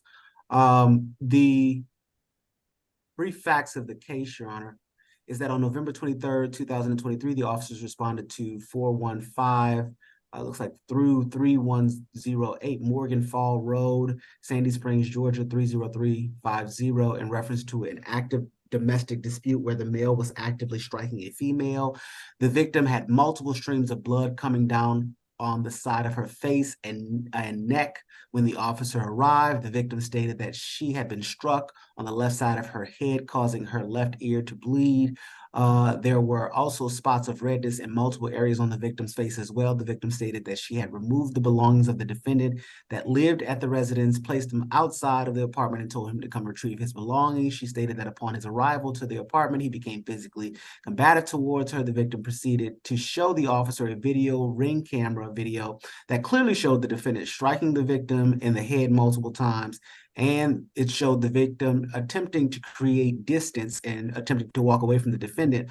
The victim can be seen covering her face, attempting to block the strikes that were being thrown. The defendant continued to follow the victim, blocking her exit from the threshold of the apartment walkway, front door, by standing in her path of travel and subsequently striking her in the face. As the victim repeatedly tried to separate herself from the male continued to raise his voice and would tell the victim to grab his possessions and take them back inside of her home.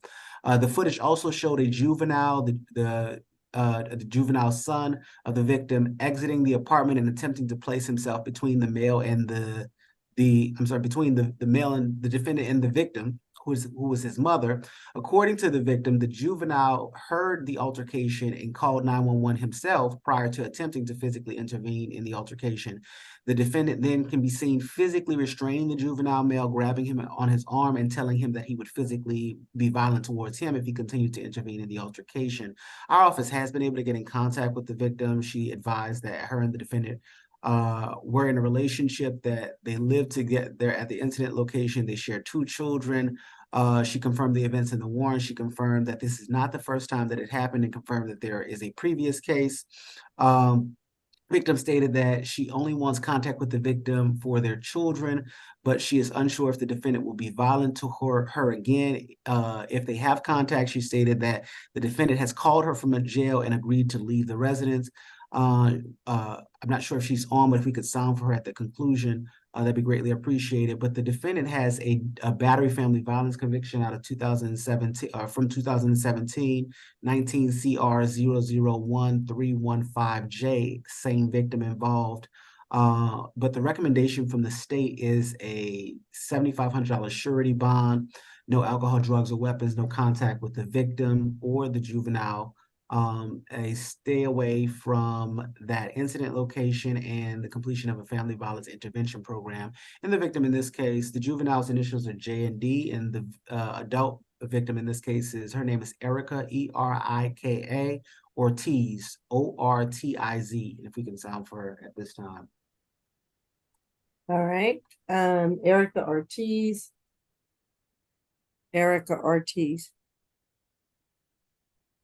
Think she's on. PD Wright. Your Honor, if the state has mentioned that this case has been accepted by the DA's office, so I just ask that you do the same with this case as you did with the similar case and grant a $10,000 signature bond.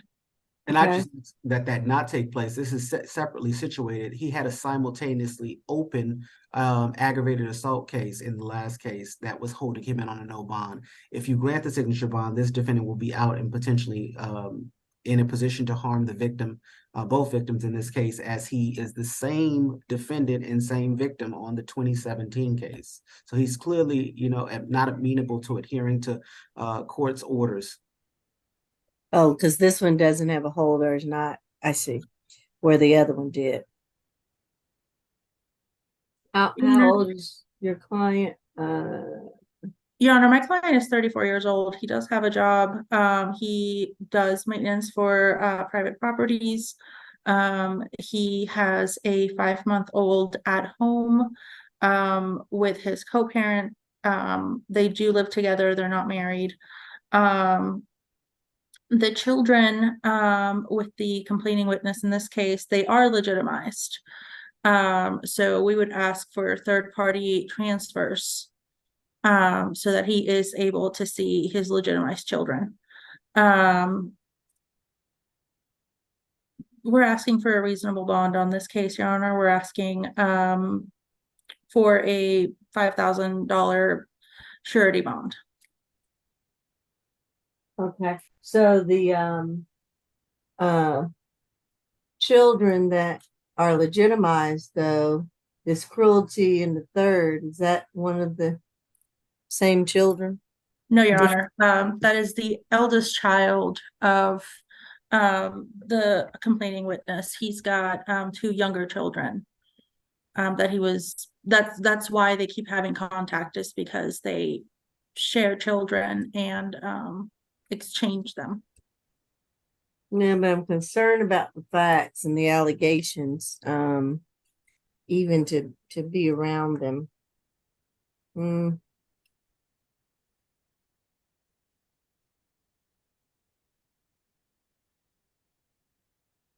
I'm going to grant a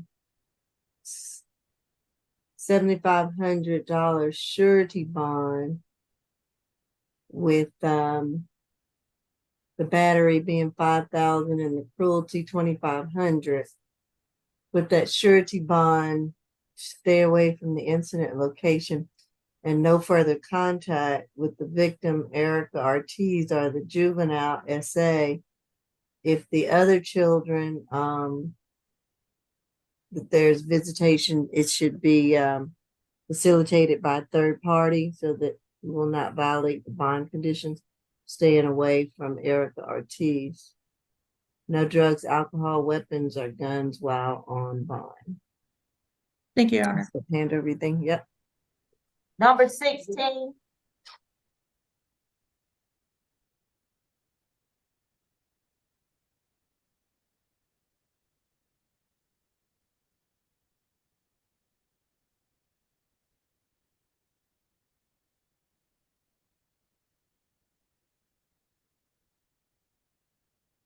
(23 CR 007271C). Sean Pedigene, charge of 1 count of simple assault, a 2nd count of willful obstruction. Pretrial.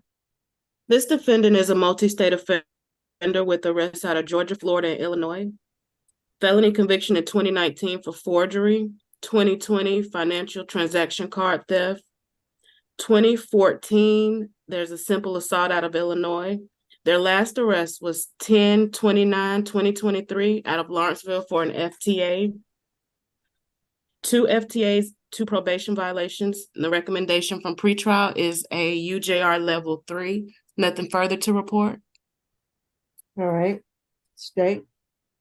Thank you, Judge. This incident occurred on November 22nd of 2023. The defendant was at Kroger trying to make a purchase of cigarettes and a Pepsi when his card was declined. The victim, a cashier at Kroger, Angela Morgan, stepped forward to advise the defendant that the transaction was not complete when he then began shouting at her and raised his closed fists while stepping towards her in an attempt to hit her in an extremely aggressive manner. Another employee of the Kroger stepped in between the defendant and Ms. Morgan in an attempt to de-escalate the situation. The defendant then fled on foot. Officers made contact with the defendant after he had left the Kroger and was down the street. Upon seeing the officers, he began to run. In their attempt to arrest him, he refused to place his hands behind his back. He began to pull away, causing him and the officer to fall into the bushes together.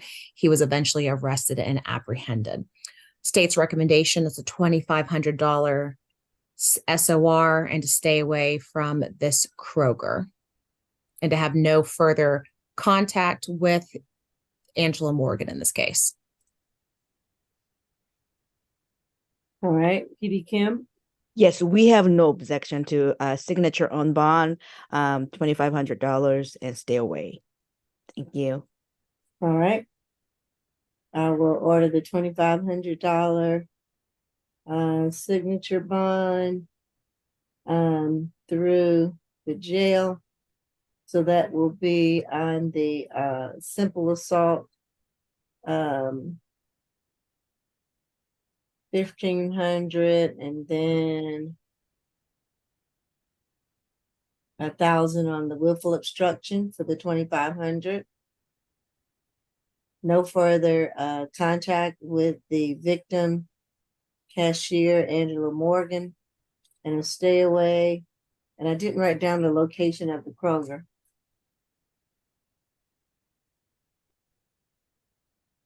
What's that location? Let me get it for you, Judge. One second.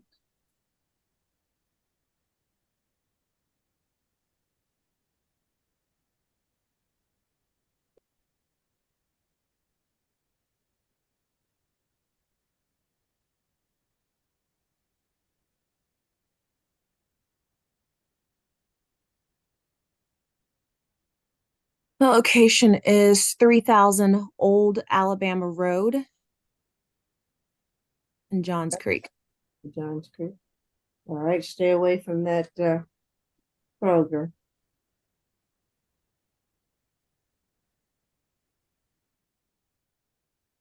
Position number 20, Thompson.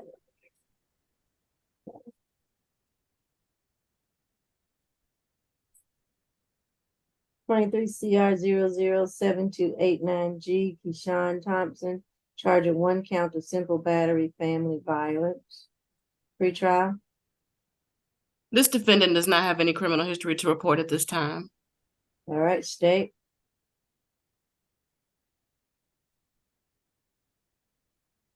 Sorry. Very brief facts of the case is that November 22nd, 2023, officers was dispatched for a fight in progress called incident location 3201 Downwood Circle, Northwest Atlanta, Georgia. The officer spoke with the victim, Kevan, Kevann McCurdy, MCCURDY, who stated that she was assaulted by her partner and the father of her 6-year-old son. The defendant, she stated that he grabbed both of her hands and threw her to the ground. And when she tried to enter the room, after she asked if they were going Thanksgiving shopping, the victim stated that he followed her around the house to intimidate her. She also advised that they had been living together since 2021. And that he has assaulted her more than once. We have been able to get in contact with the defendant. She states that they're not in a relationship. She states that they live together at the incident location. They share 1 child. She confirmed the events in the warrant. She states that this is not the first time the defendant has been violent towards her, but this is the first time that the police got involved. She did state that she is not in fear of the defendant and she does not wish to, that she states that she is in fear, and that she does not wish to have any contact.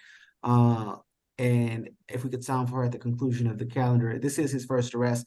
And so given that, Your Honor, our recommendation is a signature bond through the jail, no alcohol, drugs, or weapons, no contact, a stay away from the victim, and the completion of 1 anger management course. And if we at this time can sound for Ms. McCurdy in accordance with Marcy's law, that'd be greatly appreciated. All right. Ms. McCurdy, is it Kevan? Kevann. Okay. Kevin. Kevin. All right. Do you wish to make a statement or anything to the court today? Just confirming everything that was said. I need to swear you in if you're going to make a statement. Okay. All right. Raise your right hand for me. You affirm that the testimony you're about to give is the truth and nothing but the truth under the penalty of perjury? Yes. And I just have 2 questions for you. You can put your hand down. The first one is, are you in fear of Mr. Thompson? Yes. Do you want to have any further contact with him? No.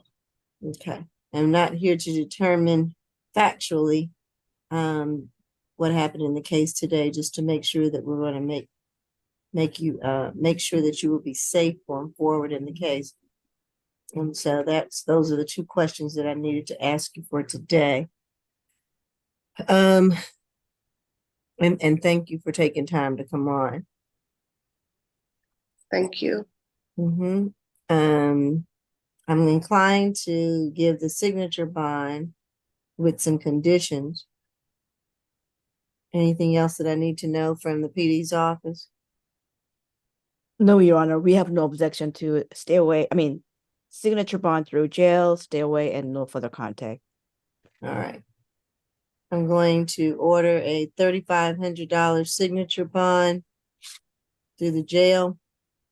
I'm going to order a stay away from the incident location. No further contact with Kevon McCurdy. And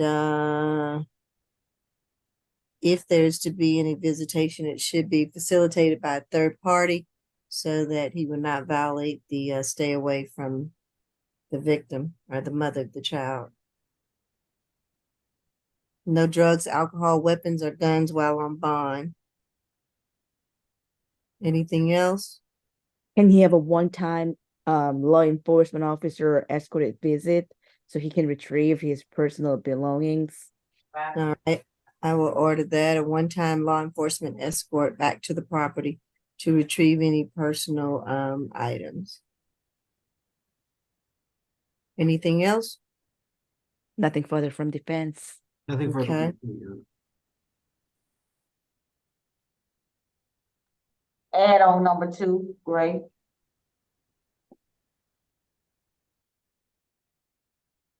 All right, this is 23 CR 007294G.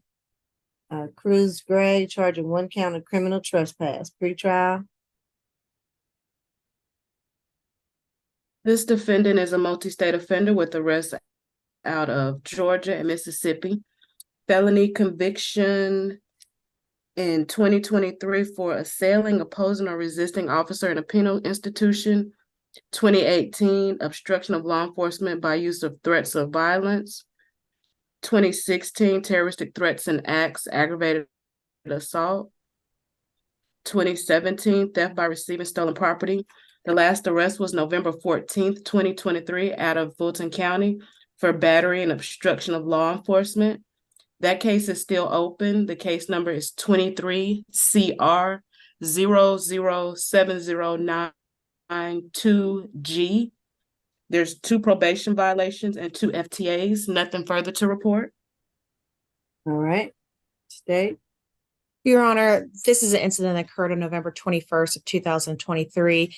This defendant was being treated at Grady Hospital and he was released. Once he was released, he refused to leave the premises after being discharged and was being told to leave the premises. He just didn't want to. They called the officers. Officers tried to, after multiple attempts, get him to leave. He didn't want to, and so he was arrested.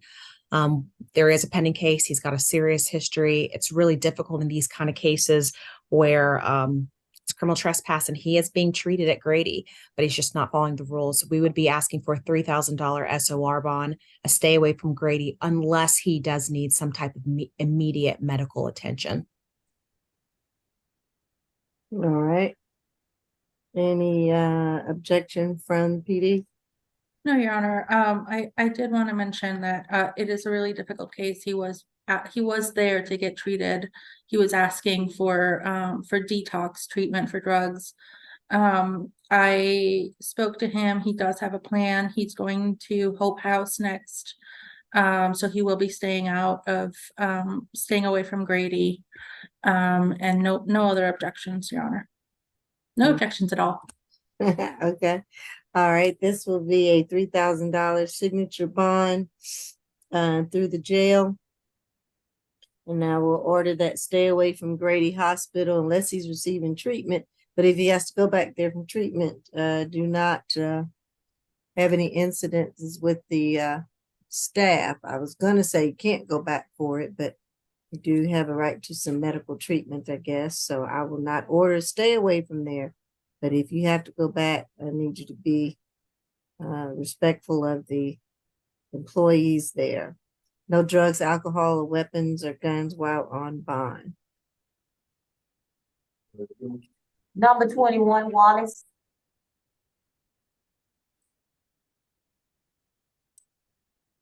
This is 23 CR 007273J. Tony Wallace charged with 1 count of driving hit and run, 2nd count duty of driver to stop at or return to the scene of an accident, 3rd count of driving while license suspended or revoked pretrial. This defendant has 11 arrest cycles in Georgia, felony conviction in 92 and 93 possession of controlled substance, misdemeanor conviction in 99 for driving while license suspended or revoked, fleeing and attempting to elude, and obstruction. Their last arrest was August the 26th, 2022, out of Atlanta for possession of marijuana less than an ounce and driving while license suspended or revoked, 1 FTA and 1 probation violation. The recommendation from pretrial is a UJR level 1. Nothing further to report. All right. State. Your Honor, this incident stems from March 25th, 2023. It happened at 925 Colony, CONLEY Road Southeast. It looks like the defendant was going on a date. They had just dropped a 3rd passenger off when he collided with a bicycle that was ridden by a minor, initials MW, minor is 9 years old. Defendant then got out of the car and fled the scene. This incident happened in a parking lot. And he left the date in the car while he ran away. The state is looking for a $2,000 surety bond. No further contact, I guess, with the victim, initials MW, no driving without a valid license, no drug, alcohol, weapons while on bond, a defensive driving course.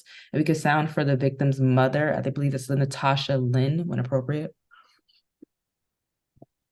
We said the victim's mother. Yeah, the victim is 9 years old. So we spoke with her mother. All right, Natasha Lynn. Not on there. PD. Yes, Your Honor, my client is 52 years old, and he says he's been here in Georgia for all his life. He's gainfully employed. He works as a cook at Applebee's, and he's not qualified for public defender services, Your Honor. And he denies allegations. He says that he does not remember any of this. Indeed, that Chevrolet Tahoe 2002 that Warren is talking about is not his car. So we would like to request for a signature on bond through jail, just like the pretrial has recommended. And we have no objection to stay away and no further contact with minor. Thank you. Okay. I'm going to order that $2,000 surety bond. And that will be 1,000 on the hit and run and 500 on the other two, for a total of $2,000 surety. I'm going to order no driving unless he has a valid driver's license from DDS. Excuse me, Your Honor, but there should only be 2 charges. Oh, not the driving hit and run, and also the duty of driver to stop is just 1 charge.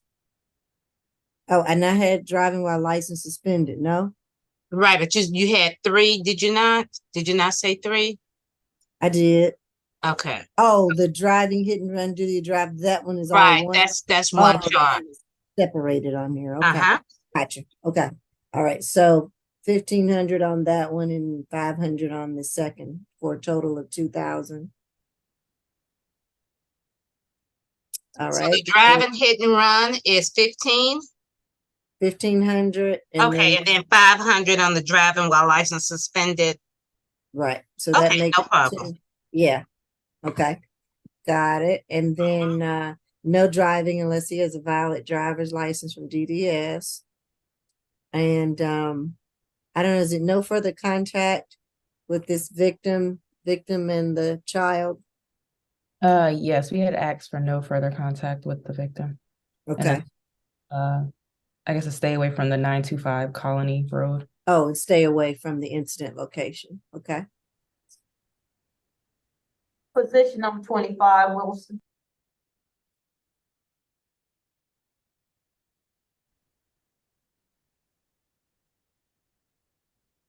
This is 23 CR 0072798. Gerard Wilson, charge of 1 count of battery. The offense is, I'm sorry, the offense date is 11/4/2022. Pre-trial. This defendant has 8 arrest cycles in Georgia. Felony conviction in 2015 for aggravated assault and false imprisonment. 2017, possession of a firearm by a convicted felon. 2013, a misdemeanor conviction for simple battery. 2014, battery. 2015, battery and obstructing an emergency call for 911. The last arrest was October the 9th, 2019, out of Gwinnett County for escape, reckless conduct, theft by taking, and possession of a firearm by a convicted felon. 3 FTAs, and the recommendation from pretrial is a UJR level 2. Nothing further to report. All right. State. 1 second, Your Honor. My computer froze. Just trying to. Okay. So this happened at 9060 River Rapids Alley in Roswell. Officers responded to an assault on a construction superintendent. They spoke with the victim, Roy Chavez, Chavez, who stated a truck driver for MC Trucking pushed him down, causing injuries to his back after a verbal altercation. When the defendant, he had cornered Mr. Chavez and pushed him down, he fell into a metal post on the ground, causing his injuries.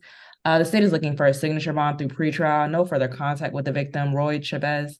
Stay away from 9060 River Rapids Alley. 1 day anger awareness, no drugs, alcohol, weapons while on bond. All right. Runner. Okay, no objection. No. All right, this will be a $3,000 signature bond. I'm gonna make it through the jail. And with that signature bond, no further contact with the victim in this case, and to stay away from the incident location, no drugs, alcohol, or weapons while on bond. Thank you.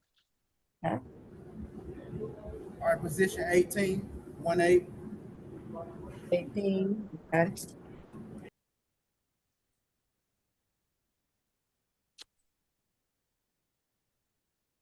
Twenty-three CR 0072772G. David, is it Saye? If I mispronounce it, I apologize. One charge with 1 count of criminal trespass, the 2nd count of willful obstruction of a law enforcement officer. Pre-trial. This defendant has 6 arrest cycles in Georgia, felony conviction in 1998 for burglary. Their last arrest was September the 28th, 2023, out of Clayton County for criminal trespass. The recommendation from pretrial is a UJR level 3. Nothing further to report. Okay. Judge, yes, thank you, Judge. This incident occurred on November 22nd of 2023. Officers criminally trespassed the defendant from the Dunkin' Donuts, told him he needed to leave the business, but he refused to leave and remained in the business. Upon several attempts to place him under arrest, he began to resist arrest and attempted to resist being placed in handcuffs. We would ask for $1,500 SOR and a stay away. Let me get that address for you real quick. Okay.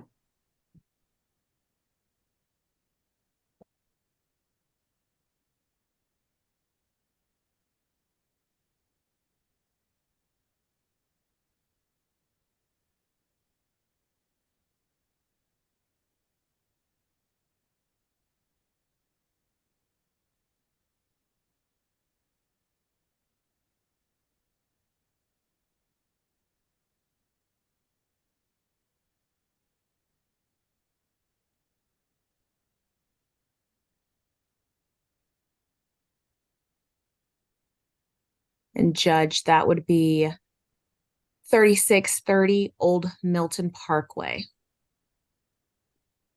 Okay. No objection, Your Honor. All right. I will order that $1,500 signature bond through the jail. And with that, that'll be 1,000 on the criminal trespass and 500 on the obstruction.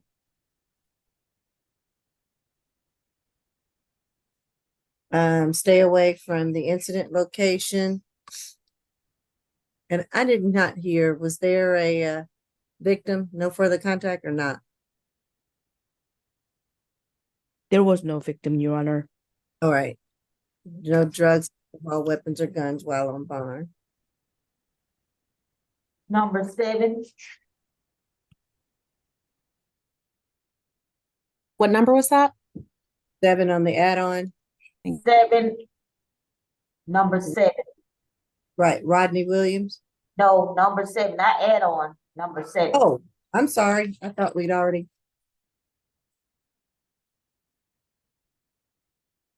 Yes, we haven't. All right, that's Marcus Curry. 23 CR 007284Y. Charge of 1 count of criminal trespass, 2nd count possession of marijuana less than an ounce, pretrial. This defendant has 36 arrest cycles in Georgia. Felony conviction in 2006 for armed robbery and possession of a firearm during the commission of a felony. 2022 theft by taking. 2017 forgery. Their last arrest was August 30th, 2023 out of Fulton County. That case is still open. The number is 23 CP 221438. There's also another open case, 23 CR 005173A. 4 FTAs and 4 probation violations. Nothing further to report. All right, state. Your Honor, very brief facts of the case, given the circumstances of the case, is that Mr. Curry was seen smoking inside of the elevator at the South Concourse of North Ave, MARTA Station. That incident location is 641 West Peachtree Street Northwest. Once approached, Mr. Curry had a small clear bag of what containing a green leafy substance, what appeared to be marijuana, in his hand. During the criminal history check, it was discovered that Mr. Curry had a lifetime ban suspension from all MARTA properties issued on August 23rd of this year. The recommendation from the state is essentially, I guess he needs some level of monitoring, but a signature bond through pretrial, no alcohol, drugs, or weapons, and he stay away from all MARTA. All right. PD, right? Your Honor, no objection to that. All right, what was the amount again? Oh, I didn't give him an amount, Your Honor. Oh, you didn't? Questions Okay. before. All right, let me do a $2,000 signature bond through the jail. 1,500 on the trespass, 500 on the marijuana. And once again, stay away from all MARTA. You have a lifetime ban. So you can't go there.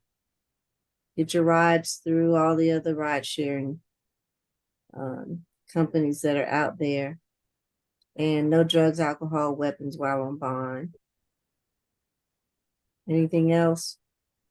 Nothing further from the state, Your Honor. Nothing for the defense, Your Honor. And on position number 1.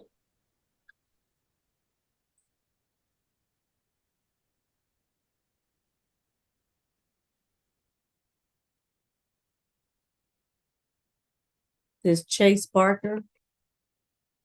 All right, 23 CR 007266J, charge of 1 count of simple battery family violence, pretrial. This defendant has 1 arrest cycle in Georgia. It was their last arrest, December the 2nd, 2012, out of Athens for possession of alcohol by a minor. Nothing further to report. Okay. State. Thank you, Your Honor. Okay, this incident happened on the 22nd of November at 3065 Roxborough Drive in Roswell. Officers responded to a dispute at the address between the victim's mother, looks like that's a Margaret Barker, and the victim's sister, a Samantha Barker. Defendant and his sister were arguing. His sister pushed the defendant because he was getting aggressive and she was trying to get away from him. Defendant then pushed her to the ground and got on top of her, which at what point his parents pulled him off his sister. The state is looking for a signature bond through the jail. No further contact with the victim, Samantha Barker. Stay away from 3065 Roxborough Drive in Roswell. Family Violence Intervention Program. No drugs, alcohol, or weapons while on bond. It looks like both the mother, Miss Barker, Margaret Barker, and I believe the sister is Samantha Barker are on Zoom. If we can sound for them when appropriate. Okay, Barker, Samantha.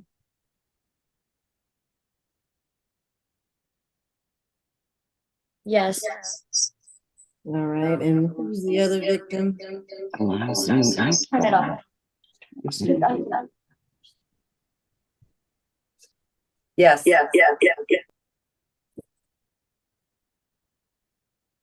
Okay. And who was the other victim, the other Barker victim, the second name? I had Samantha and a second name. Margaret. Margaret, okay. All right, do you all wish to answer my two questions to address the court today? Yes. All right, both of you raise your right hands for me. You affirm that the testimony that you're about to give is the truth and nothing but the truth under the penalty of perjury? Yes. I do. Okay. And so, Margaret Barker, are you the mom to Chase Barker? I am. And then, Samantha Barker, you're the, what relation? Sister. Sister. How old are you, Samantha? 19. Okay. All right. And, you all live in the same home with Mr. Barker? No, he lives in his own home in Candler, okay. Atlanta. Okay. Got you. All right. And, do either of you want to continue to have contact with Mr. Barker? Only if he Yes. only if he gets out. There's somebody speaking that I'm not. Sorry, Dad. Go on. In the background that's not been sworn in to speak. Yes, Yes. we would like to have contact. You would. Are you all in fear of Mr. Barker? No. Okay. All right. Those are all the questions I have. Any questions by the state? This is fucking ridiculous. No. Cross-examination? No. All right. No, Your Honor. All right. That's it. You can mute yourself for a moment while I listen and then give my ruling. All right, go ahead, PD Wright. Yes, Your Honor. Mr. Barker's 29 years old. He's working on his master's of business administration. He currently works for a building materials company in finance. He does live with a girlfriend. He does not live with either one of the complaining witnesses. And I think his only criminal history is from juvenile. So we would just ask to follow the signature bond recommendation. All right. I will order a $3,000 signature bond through the jail. I will order no further violent contact with the victims. I'm going to order, it's a little different since he doesn't live there, stay away from their home since Yes, he does ma'am. not live there. And that way he won't have to come there, but if you all do have contact, it should obviously not be of a violent nature. And guns or weapons while on bond. And that's all I'll order for now. Thank you, Your Honor. Okay. All right, thank you. Was that an XOB through the jail or pretrial? SOB jail. Thank you. Uh-huh. Next is position add-on 3.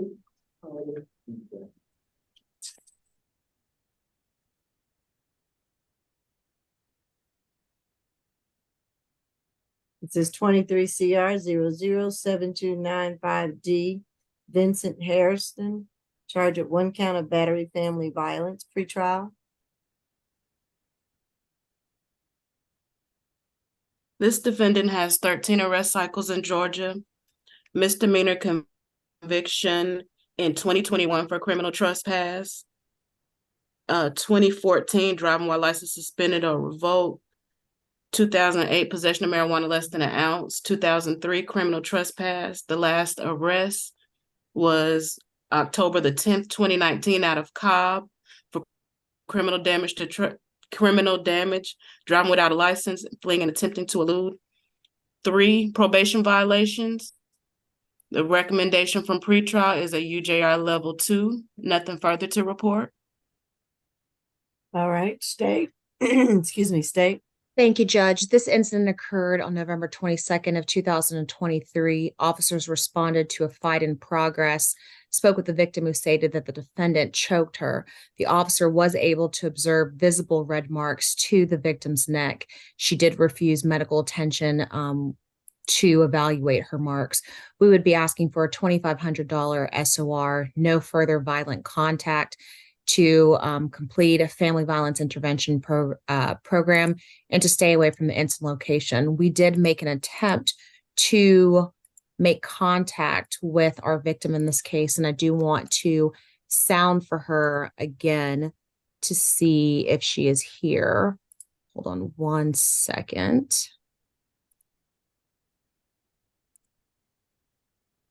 Miss Farron Salter. Farron Salter.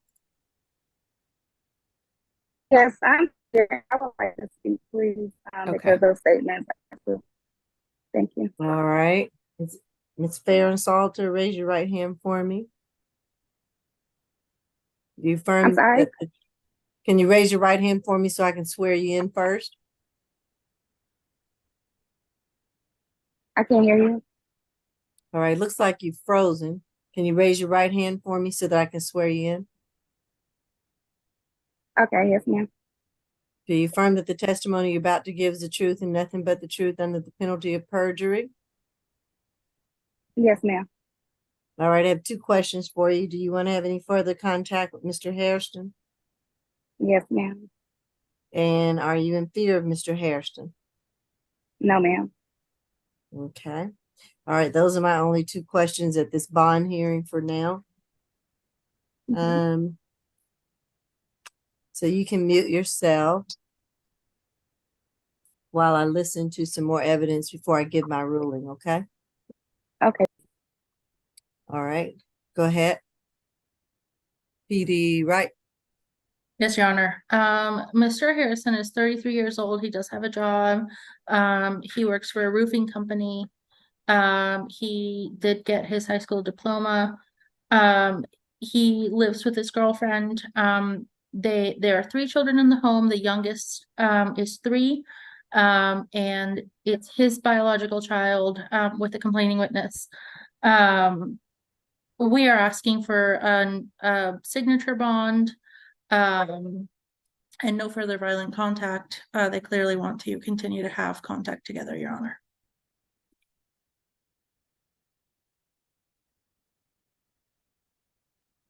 All right. I will order the I'm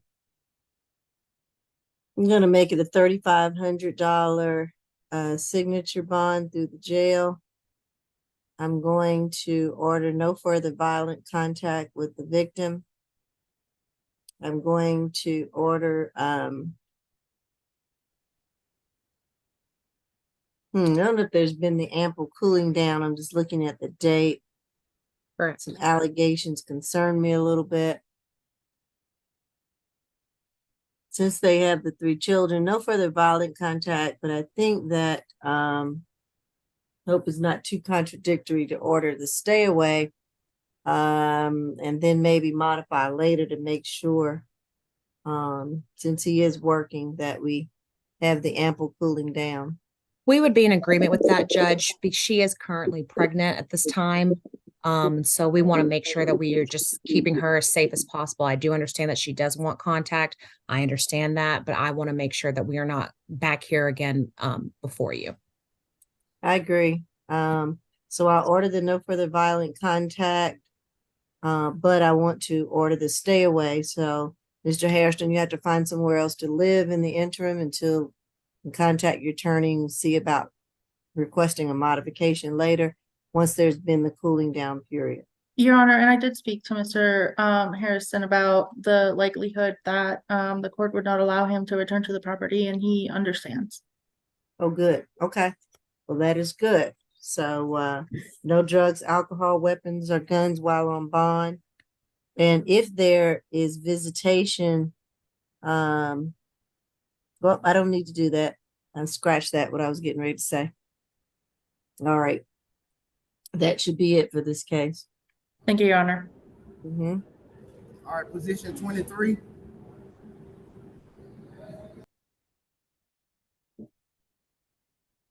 Okay, hold on. Me, Your Honor, on that last case, are we going to give him a one-time escort? Yes, let's add that, a one-time escort to go back to retreat.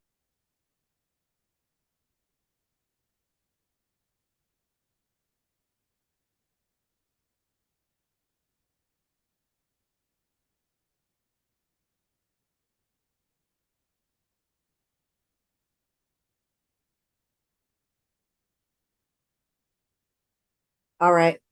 Who do we have next? Position 23. Okay.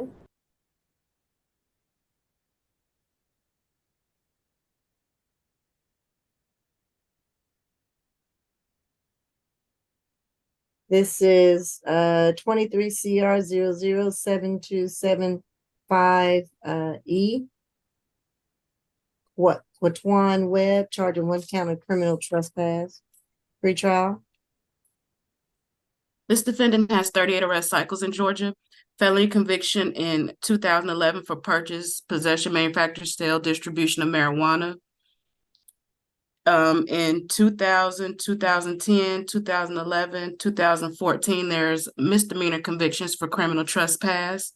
There's also 2 cases open in Fulton County for criminal trespass. Those case numbers are 23 CR 006115E and 23 CR 005836E. The last arrest was out of Fulton County, October 10th, 2023 for criminal trespass, 2 FTAs, and 5 probation violations. Nothing further to report. All right. State. Thank you, Judge. This incident did occur at the Shell gas station. The owner knows this defendant very well. Every time he comes to his gas station, he says, "Hey, you can't be here. I keep giving you notice. You were actually here back in August 18th of 2023. I told you not to come back here." He always calls the police. They're very familiar with each other. They're very familiar with this defendant. He came back again. He showed them the prior notice where he said he wasn't supposed to be here. He shows up again, comes back, he gets arrested. It's almost a very circular cycle between this owner at the Shell gas station and this defendant and the police department.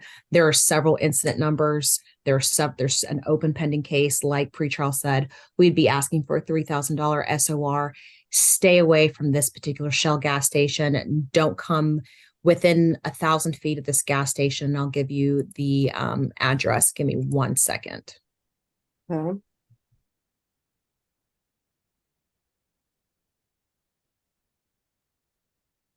I have it as 556 Northside Drive. Thank you. All right. No objection to SOB jail, Your Honor. All right. Gonna order a $3,000 signature bond through the jail. I'm going to order once again, Mr. Webb. I've got to get you to understand you cannot go back to this Shell station. I hope we're ready to end this cycle, or else you'll be right back here in the Fulton County Jail.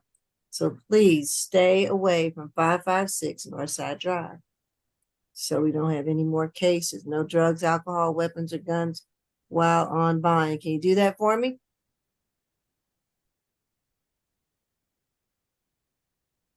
Excuse me, Your Honor, did you say 2 or 3? I couldn't quite hear you. 3. 3. I think they have you muted, but you can shake your head that you will stay away from the Shell station once and for all. Okay, good. Thumbs up. Double thumbs up. Very good. Okay. All right. Good luck to you. Add on number 4, Harris.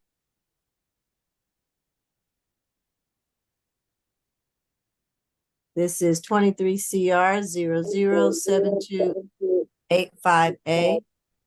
I don't remember her name. JSY.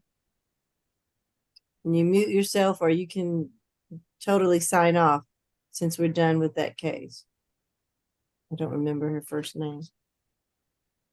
It's fair, but I was supposed to make a statement in that case and then get the opportunity to make it because the things that were stated were not true or fact. I'm sorry. I'm sorry. I was waiting to make a statement on my case. This is not the time for that. This is a bond hearing. You can talk to the victim witness advocate with the solicitor's office. This is not your trial. This is the bond hearing. So you can sign off when you have finished that case. Thank you. Okay, thank you. I'm on position 4. Is that correct? On the add-on? That's correct. Okay. This is Jonathan Harris, 23 CR 007285A, charged at 1 count of battery, simple battery. Oh, I'm sorry, 1 count of battery and a 2nd count of simple battery. Pre-trial? This defendant has 10 arrest cycles in Georgia, felony conviction in 2017 where they received first offender treatment and it was sealed in 2022. There's an open case for theft by conversion. That case number is 18 SC 163132. Their last arrest was September 13th, 2019 out of Fulton County for an FTA and probation violation. Nothing further to report. All right, state. On a brief facts of the cases on November 22nd, 2023, the officer was dispatched to 2700 Camp Parkway, which appears to be apartment complexes in reference to a personnel and tenant dispute. Upon arrival, the officer met with 2 females, one identified as Lashaj, I'm going to spell it Lashajla, last name James, and Siobhan Hale, Shavonhale, their mother and daughter. She had one of the victims advised that she was standing in the doorway at the leasing agent, and the leasing agent pushed her to the ground, causing her to scrape her elbow and twist her ankle. The mother of Miss James, Miss Siobhan, advised that when she stepped around her daughter in defense, the leasing agent pushed her as well. The officer was able to see a visible scrape to Miss James' elbow. Miss James advised that her mother recorded the incident. The officer spoke with the defendant, who stated that an argument took place inside the leasing office. The defendant advised that he politely pushed one of the victims a little bit to close the door. He admitted, however, that the victim did fall when he pushed her back while he was trying to close the door. The officer was able to view the video and observe the defendant push James to the ground. Our office has been able to get in contact with both victims, who stated that they live in that apartment complex. Miss James lives in the apartment complex, Miss Hale does not. They confirmed the events in the warrant, and they confirmed that Miss James sustained a sprained ankle to her elbow, and that her elbow was bleeding. Victim states that she is currently still living in the complex and does not wish to have any contact with the defendant. I do believe that they both may be on the call, if we could sound for them at the conclusion of the state's request. But the state's request is a signature bond through the pretrial services, no alcohol, drugs, or weapons, no contact with either victim, either party, and the completion of an anger management awareness course. If we can sound for both Miss Hale and Miss James at this time in accordance with Marcy's law, that'd be greatly appreciated. All right. Ms. Hale and Miss James. I think I see Miss Hale on. Is Miss James on the Zoom call? Yes, Yes, okay, I'm both here. of you. All right, I have questions to ask both of you. Can you both raise your right hands for me? Do you affirm that the testimony that you're about to give is the truth and nothing but the truth under the penalty of perjury? Yes. Yes. All right, I'll start with Miss James. And Miss James, do you want to have any contact with Mr. Harris? No. Are you in fear of Mr. Harris? Yes. All right. Miss Hale, do you want to have any contact with Mr. Harris? No, ma'am. Are you in fear of Mr. Harris? Yes, ma'am. Okay. Let's see. That's all that I have at the moment because this is a bond hearing. And I understand that Miss James, you're the one that lives in the complex. Yes. And I guess the question would be, do you have a way to pay your rent without coming into contact with Mr. Harris in the future? Yes. The situation was that I'm getting rental assistance from the TLAC program. That's through it's a rental assistance program. But I was actually on the phone speaking to her, and that's what I was trying to tell him. She was informing me to ask for the paperwork that he promised that I could see. When I got around to the rent office, he all of a sudden couldn't show me the paperwork. And on the phone, she was telling me that, there has to be some type of paperwork that has for me, I have to see it in order for me to have to move because I haven't had a court date yet. But he was telling me that, I'm scheduled to be put out Monday and you're telling me a day before a holiday and I haven't seen any paperwork. I haven't seen the judge. So I just wanted more information before I just had a baby. And he doesn't know my situation. He's the first person that I've ever seen in the office that hasn't asked me, okay, what's going on? What's the reason for all of this? I was laid off back in March, which caused me to be late. And I have a 3-month-old now, and I couldn't work due to my pregnancy. Well, I won't get into that part because that sounds more like issues for the dispossessory court. But I will tell you, honestly, you need to get some legal advice on that and be careful. If you haven't paid rent, because they may have some proceedings going on against you separate from this court that could impact you pretty greatly. So look into that, check with the court system on Monday to see what's going on, okay? Okay, thank you. But let's see, let me get to PD right, and then I will make a ruling, okay? And thank you, ladies, for getting on. Thank you. All right, thank you. Go ahead, PD Wright. Yes, Your Honor. Mr. Harris is 30 years old. He has 2 jobs, one of them being property manager to this residence building. He was scheduled to let people know of their upcoming evictions. These tenants became very agitated, which is very understandable. They continued to press into his office. He had asked them to leave. They kept trying to push into the office, and so he tried to push back. They had no right to be there, and he had asked them to leave. And it was actually Mr. Harris who called the police in order to get assistance. We of course agreed to a signature bond, but we would be opposed to anger management. This wasn't an issue of Mr. Harris having an anger outburst type of situation. This was Mr. Harris performing his duties, and this just being a really difficult situation for the tenants. And there wasn't very much that he could do. He was trying to protect himself, Your Honor. Okay.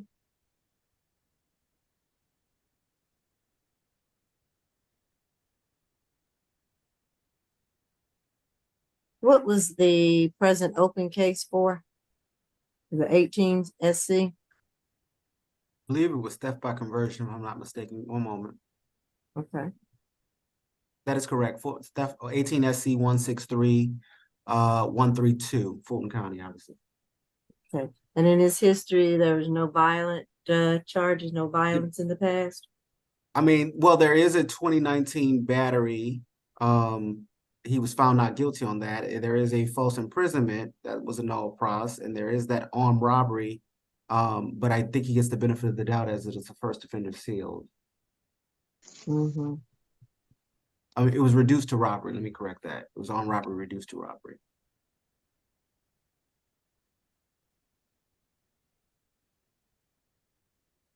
And I heard there were 2 jobs. One is a property manager. What was the second one? I think it's also as a property manager, but for a different company or a Oh. different building. So he manages a few Oh. properties. Okay. All right.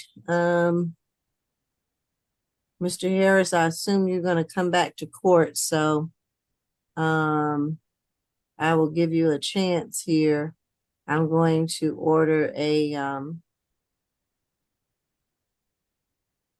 $5,000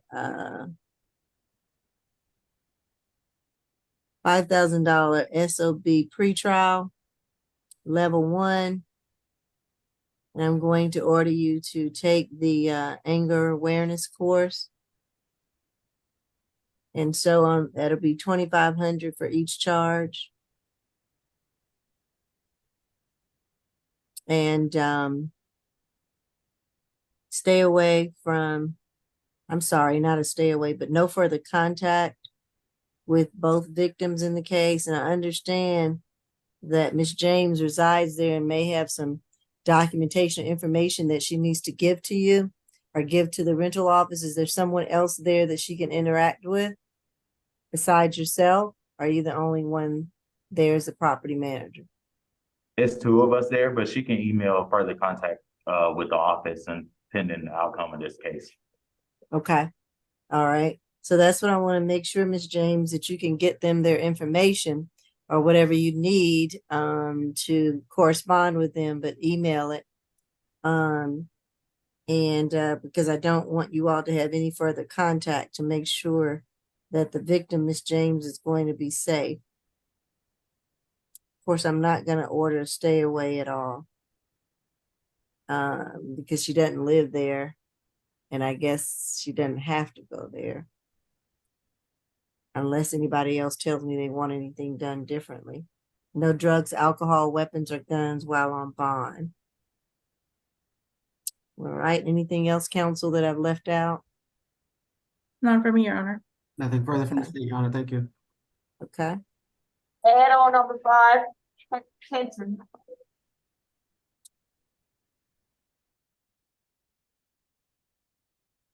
Okay. This is 23 CR 007296E, Bayon, Hinton, charge of 1 count of family violence, battery family violence, pretrial. This defendant has 19 arrest cycles in Georgia, a felony conviction in 2016, false imprisonment, 2020 aggravated assault, 2023 aggravated assault, possession of a firearm by a convicted felon, and terroristic threats and acts. There's a misdemeanor conviction in 2013 for battery and obstructing a 911 call.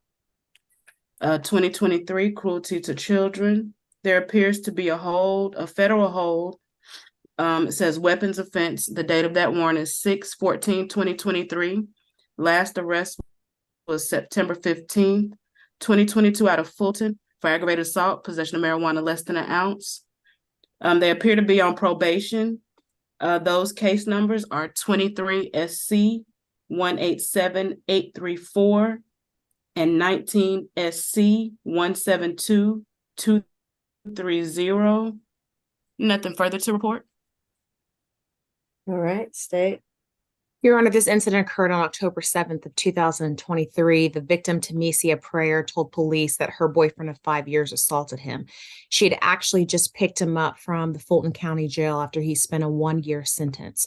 On their way home, the defendant began to accuse the victim of spending all of his money while he was in jail. Once they got near her home, he forced her into the back of the car and punched her several times in the face with a closed fist, threatened to kill her, and wrecked her 2022 Nissan Altima by crashing it along a wall. She was able to run from the scene and grab her car keys and get into an Uber to get to a safe location. He then fled the location on foot in the opposite direction. Officers were able to observe a visible bruise to her cheek, and she did refuse medical attention on scene. I would ask for a $5,000 surety bond, judge, in this case. Stay away from the victim family violence intervention program, no further contact, and ask to sound for Miss Tamesia Prayer. All right, Tamesia Prayer. Nope, I think we only have, looks like, employees left. Siobhan Hale, you're free to go. Or sign off, that is. All right, PD Wright. Yes, Your Honor. Mr. Hinton is 36 years old tomorrow. He did get his GED. He does have a job. He works for traffic control as lead flagger. He does have a child that lives at home. We're asking for something in the vicinity of $1,000 surety bond, Your Honor. He does have an ATF hold. So Mr. Hinton isn't getting out of custody anytime soon. Yeah. Okay.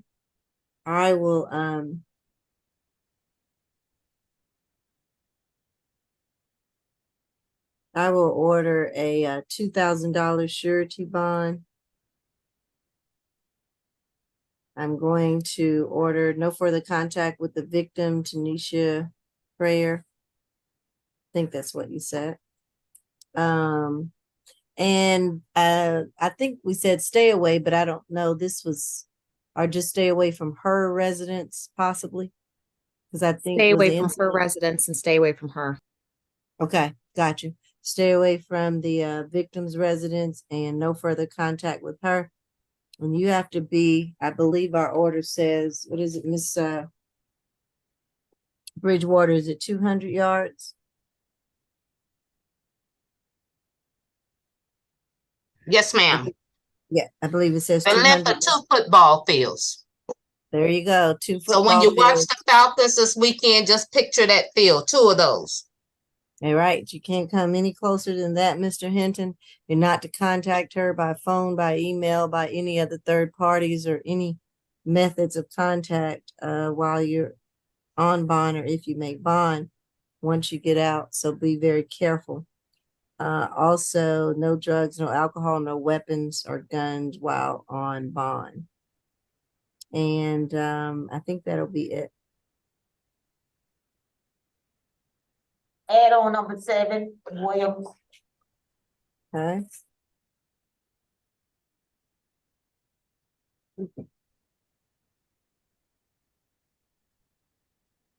This is 23 CR 007277J, Rodney Williams, charge of 1 count of loitering and prowling, and 1 count of willful obstruction of a law enforcement officer. Pretrial. This defendant has 8 arrest cycles in Georgia, a misdemeanor conviction in 2017 for theft by shoplifting. The last arrest was February the 11th, 2023 out of Atlanta for burglary and possession or use of drug-related objects. That case is open. The number is 23 CP 216202. 1 FTA and 1 probation violation. Nothing further to report. All right, State. Thank you, Your Honor. This case happened yesterday on the 23rd at 65 Haynes Street Southwest. It looks like officers responded to reports of a burglary at this address. Officers noted a truck and 2 males when arriving. As they started to patrol, the 2 suspects took off running. Officers were able to catch up with the defendant and place him under arrest. It looks like the victim here is a Rodarius Holloway. He's the owner of the location. He was able to show officers footage of the defendant and another male breaking the fence and walking into the property and attempting to load. He cited several $1,000s worth of wood from the exterior of the location into their truck. It's also known that the video clearly identifies the defendant. The state is looking for a signature bond through pretrial. No further contact with the victim, Rodarius Holloway. Stay away from 65 Haynes Street Southwest. Anti-theft course, no drugs, alcohol, or weapons while on bond. All right. PD Kim?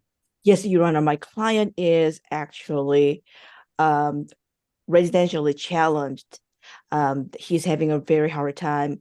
However, he's been here in Georgia for 46 years, Your Honor, and we would like to request for signature on bond through the jail, and also no anti-theft classes or whatever the classes were. We don't need to do that at this point because we are only doing it for bond hearing. We have no objection to stay away or no further contact. He has no clue who that is, Holloway. So, and he also does a lot of cleaning and junk removals, and he does have a part-time job. However, he's still qualified for public defender's services, Your Honor. He has 9 children, Your Honor. We would like to request for a signature on bond through the jail. Thanks. All right. I will order a $5,000 signature bond through the jail. 3,000 on the lauder and falling, 2,000 on the obstruction. With that 5,000 SOB jail, there is to be no further contact with the victim, Rodarius Holloway. Stay away from 65 Haynes Street Southwest. And no drugs, alcohol, weapons, or guns while on bond. Anything else? No, nothing further from defense, Your Honor. Thank you. Right.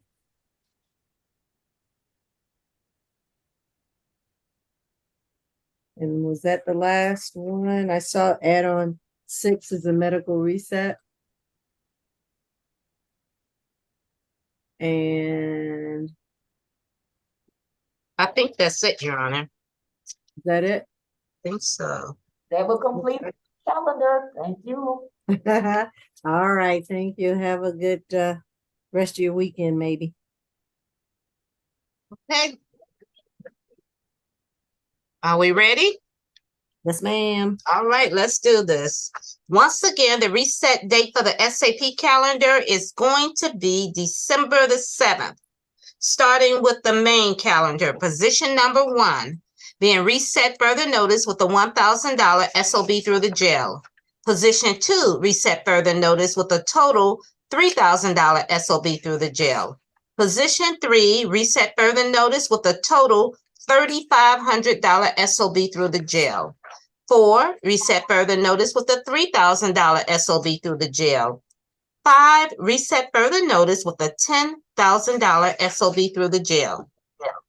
6 is going to the SAP calendar with a $3,500 good bond. 7, reset further notice with a total $2,000 SOB through the jail.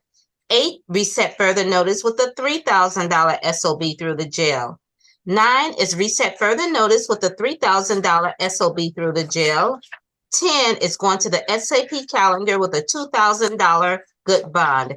11 is being reset further notice with a total $4,000 SOB through pretrial. 12, reset to the SAP calendar with a total $7,500 good bond. 13, reset further notice with a total $6,000 SOB through the jail. 14, reset further notice with a $10,000 SOB through the jail. 15 is going to the SAP calendar with a total $5,000 good bond. 16, reset further notice with a $2,500 SOB through the jail. 17, reset further notice with a $2,000 SOB through the jail. 18, reset further notice with a $1,500 total SOB through the jail. 19 is reset further notice with a $2,000 SOB through the jail. 20, reset further notice with a $3,500 SOB through the jail. 21 is going to the SAP calendar with a total $2,000 good bond. 22, reset further notice with a $3,000 SOB through the jail. 23, reset further notice with a $3,000 SOB through the jail. 24, reset further notice with a $2,000 SOB through the jail. 25, reset further notice with a $3,000 SOB through the jail. Now for the add-on calendar. Position number 1 is a $3,000 SOB through the jail is being reset further notice. 2, reset further notice with a $3,000 SOB through the jail. 3, reset further notice with a $3,500 SOB through the jail. 4, reset further notice with a total $5,000 SOB through pretrial. 5 is going to the SAP calendar with a $2,000 good bond. 6 is being reset till tomorrow.